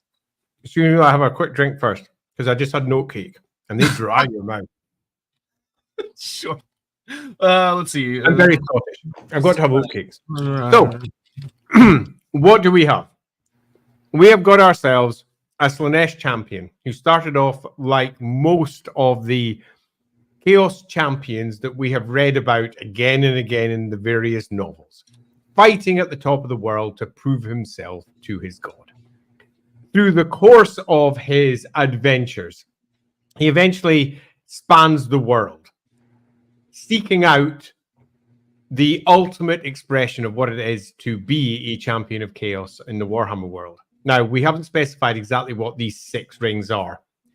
Something similar to Archaon's ascension to becoming Everchosen, but not the same thing. But he achieves this, and through achieving it, should effectively reach the throne of chaos itself, but denied it. This is the counterpoint to our previous throne tales, where we were attempting to say the course of the book is them achieving the throne. This is the opposite. He starts off with denying the throne and sitting on his own handmade one at the center of a cult in Bretonnia. And the story this time is instead him eventually being pulled towards possibly even a form of ascension by the end of it. We have a cult that centers around him in Bretonnia, and many of the aspects of this cult have been reproduced and reused by, arguably, Ladriel, as she then took over the cults that already existed in Bretonnia and twisted them to our own ends with the lady. We have ourselves a host of fun snippets of lore that we can drop in there to try and make it look like the Bretonnians are perhaps a little bit naughty right at the very beginning, which is kind of fun. Our adventures start with the attack of the Wood Elves on this Chaos cult, which is deep inside Canel, down in the south of Bretonnia. This has been set up by Be'lakor using a dark emissary who has made his way over there to effectively stir this ancient god into action. And this ancient god is fully aware of what's happening. And you could even argue this ancient god has just been waiting for this moment. The last 1,500 years of its existence have just been waiting for that moment where it could face down the god. And it does.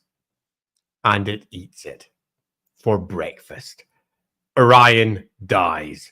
The Wood Elves that are with him are massacred. It is a horrific battle.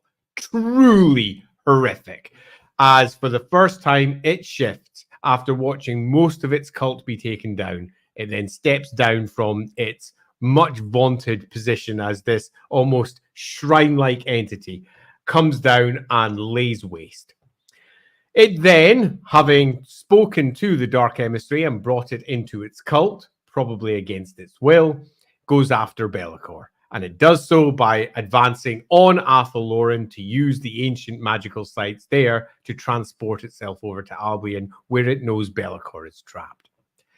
Obviously, the Bretonnians don't like this, so they face off against and lose a battle with most of the cult. Or at least, they don't lose, they just don't get to the core of it, which is him, who makes it over into the forests of Athel-Loren, along with the core of its cult, which then moves down into the roots, where it faces off against spirits before eventually, having perverted them using terrible magics, comes out in Albion. In Albion, forces try to stop what is this champion's plan to effectively wake up Be'lakor, because it wants hold of what Be'lakor knows. Big battles occur. Eventually, the 6 rings are activated, and Be'lakor is partially freed. Enough so that it can then weaken the great mists that are around Albion and begin to influence the world again. But also enough that it gets to speak directly to the champion, and the champion finds out what it wants to know about Urson. Whatever route it takes, from this point, it could be through the Sea of Claws, it could be up to Norska, it could be across the north of the Empire. My preference would not be the north of the Empire, purely because we used the Empire with TAMURKHAN. Not that we did it, but you know what I mean. It would probably be either some sort of crazy sea battle, which could be fun, but would be a bit reminiscent of the Khorne one. So probably either using some form of the past of the old ones or hiking it through Norska somehow. There's different routes we could take. But if we use Norska, we can pick up the core character that we're going to require for our battle against Radiboka when they move into Kislev. We can effectively have a new massive horde coming down for the spring drivings down from the north through Troll Country into Kislev, where we have this huge horde face off against Kislev. And Kislev loses. This doesn't happen very often. They lose many battles, but they don't lose this badly. And they definitely don't lose their Tsar, their beloved Tsar, in the process. This kicks off all manner of horror, but really, our character doesn't care anything for the greater war that's going on here. He just moves on because he's after one thing only, the Teeth of Urson, a great, huge, jagged stone formation in the heart of Kislev. And he makes a beeline for that because he's after the bear god itself. He gets there. And we have a conflict that we haven't detailed in any great way, and one that I would recommend that if you're popping over to Discord later, throw out your ideas for exactly how this falls out. But loosely what we have is our Chaos Champion versus Urson, and Urson loses. That's just what sort of character we built here. Mm-hmm. He takes on a god in the material plane and he wins. And he drags that thing up to the realms of chaos. And it is there that Be'lakor makes his move. And Be'lakor entrapped Urson and our champion. What? And that's the question I would like you all to answer. How does it end? What actually happens? Go dive into Discord. Give us some goddamn good ideas, because I think we've got a pretty cool story building there. Add as much flesh to it as you want, but really, what happens in the realm of chaos between Be'lakor, our champion, and Urson? After all, we know that Be'lakor is going to be rising up into his own throne. What's the process there? And is this something we should answer with the Tzeentch champion next week, when we decide exactly what happens, and is the throne of chaos nothing more than Be'lakor arising at the end to what all the rest of them thought they were getting? Or is Tzeentch going to do something a bit different? Because after all, as we all know, Be'lakor is Tzeentch's bitch. There's lots of different ways that we could resolve this. And the whole Tzeentch story to come is going to be fascinating. But for the moment, it's the Slaanesh story we need to finish. And if you are thinking of different ideas out there, I would recommend one last thing, and that's hike it back to the TAMURKHAN book and take a little look at the characters in there. In particular, that character we know is kind of responsible for an awful lot of what happens. And does that character, which we've already suggested, does pop up in the Khorne story, pop up here as well? And is that near the end? Is that our chronicler? Is it something else? Is it a cultist who's the chronicler? Is it, again, our Skaven? It could be almost anyone. Have a think about it. Throw up your ideas. And thank you so much for joining us, because I think this has been quite fun. Yeah. I have some fun little headcanons that I will be writing down in the Slash thread. So if you want to see my thoughts on that, you should go check it out. Because we're out of time.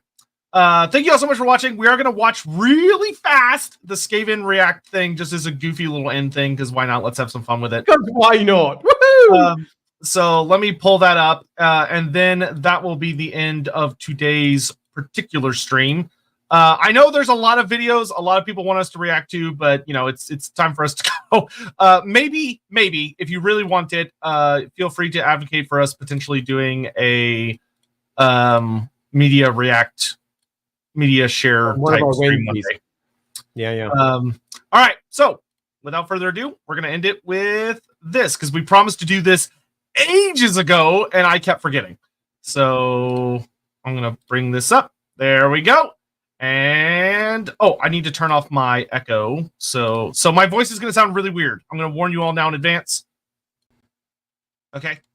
So that's gonna make me sound weird, but that's gonna get a little bit quieter. Yeah, they'll live. But it'll make it sound much less weird. So here we go. Ooh, mighty clan rules! All hail! Oh, I need to get myself out of the way. Jungle ready for taking. Yuck! Spiky elf! I'm not going, I'm staying here. Wave hand now thing, I wave tail. More elf things, get quick!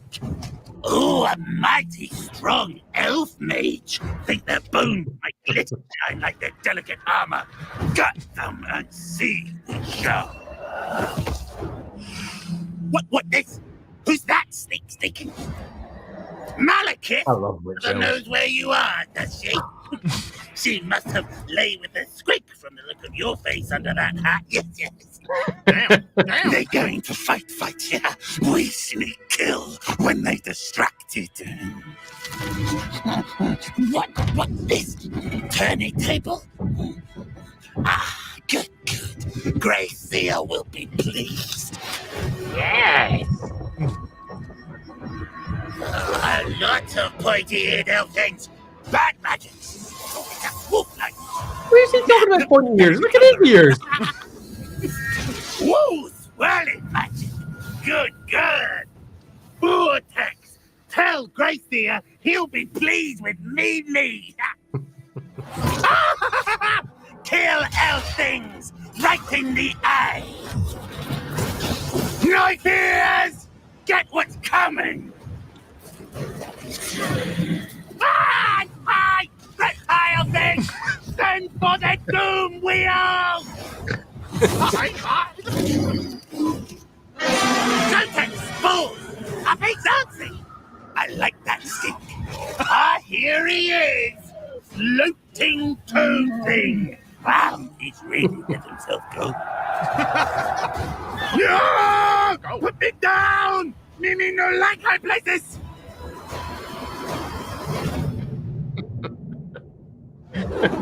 We don't like high places! We destroy everything else. Warhammer 2? Why Skaven not in 1? Skaven confirmed! Goofy as shit. Oh, I love Skaven. They make me laugh. That was great. They are. Thanks for reminding us to do that. That was awesome. To add that little bit there, any special edition conditions for the Zinch brother? So last time we did a special condition, which was, could we wrap in Urson? Our special condition this time, I think, is going to be far looser, and that's going to be, how do we finish the entire story? Yeah. And I think that is a core component of what we're doing here. We are not interested in just building a Zinch brother. We are looking for a finish to all 4 brothers' tales. We're looking for the Throne of Chaos to have an end. And our end, quite clearly, is wrapped up very closely with Be'lakor. How? What does it all do? Also, much like before, when you're considering where you think we should go, we want to go somewhere that is different to where we've been already. Doesn't include the factions that we've already discussed. That's in either of the previous 2 brother streams or in Tamurkhan itself. We're looking for a different route down from the north, probably downwards. Having said that, though, this week we didn't start in the north. We started in Bretonnian and worked northwards, which was kind of the opposite of what we expected. And that's a good thing. But loosely, we're looking at a faction that has not been detailed in Warhammer Fantasy Battle 8th edition. So that means that we could go with Cathay if people are desperate to do that, but we could go with other things too. At that point, when Warhammer Fantasy 8 was out, there was no Cathay. So, but we have it now, so we could play with that, but you might have a better idea. And if you do, throw it out there, because that's what we're here to discuss. But no real stipulations beyond that. We're just looking for an end to our story. Yeah, and I would say the biggest thing is just try and keep in mind. Turn your volume back up. Oh, yes. Aha! There we go. I would say the biggest thing is try and keep in mind where we've already been and what kind of themes we've already explored. So we have we had like the very aquatic, mechanical type thing with Khorne. We had the very insectoid, type theming with TAMURKHAN and kind of like body possession and stuff like that. And then with the Slaanesh brother, we had this kind of plant-like themes along with kind of like a living god type situation and a powerful sorcerer character. So a lot of the way I expected. Yeah, it'll be very difficult in some ways because this will be the most restricted, because there's going to be a lot of times where me and Andy are going to say something along the lines of, "Oh, we've kind of already done that," but it'll also allow for some really, really interesting places for us to end up because we're going to be exploring a really unique situation. Yeah. I'm looking forward to this one a lot. So, much like for the last one, the discussion thread this time will be over on Sotek's channels. So make sure you pop over to Sotek channels for the thread that will be popping up over there for the Tzeentch brother. I'll open one over on my one as well once he's opened up his, so that I can just go to Andy's. Pardon? Just go to Andy's, please. Just go to Andy's. I have reasons. Just trust me. Okay. Just do it on Andy's Discord. I've set my bet, but I'll open up a thread as well so that you've got the links through if you want to go find them. And we'll be over on Sotek's channels next Wednesday to discuss the Tzeentch brother. Yep, and that'll be the conclusion of the Thrones of Chaos, which will be very exciting. So last couple super chats, Grim Gelto. How about we had green lips and a gold mask? Okay, I disapprove you self-inserting. However, I will say the idea that he could have some kind of mask where he has like green painted lips and a gold mask is not actually a horrible idea, even though to you I say, shame on you. Ricky Chapman. Okay, we already talked about that. Thank you very much. And the right guy, if Legend told we're ever going to VTube model, it would be Skaven. Yeah, I know that. I was going to say that literally just looks like a VTuber before VTubers were really a thing. All right, so that is it for us today. Thank you all very much for joining us. We hope you had a really good time. I had a fucking blast. I really enjoyed that. Yeah, it took some really different directions to anything I had in mind, which is great. That's what we love. So hope you have a wonderful night. And the Lorebeard's vote will be going live in just a few minutes. And I will go ahead and tell you, the Elven Gods have taken over the Lorebeard's poll. So you'll be voting between one of 3 Elven Gods. So make sure to check that out and figure out who you would like to learn about the most. Thank you very much for watching. And Nightbreaker, thank you very much at the end here. Just for Andy, have the Tzeentch brothers screw with Gelton. Gold! That's it. It's Cathay. We're doing Cathay. Everyone get out. All right. Thank you all for watching. We'll see you guys next time. See you all later.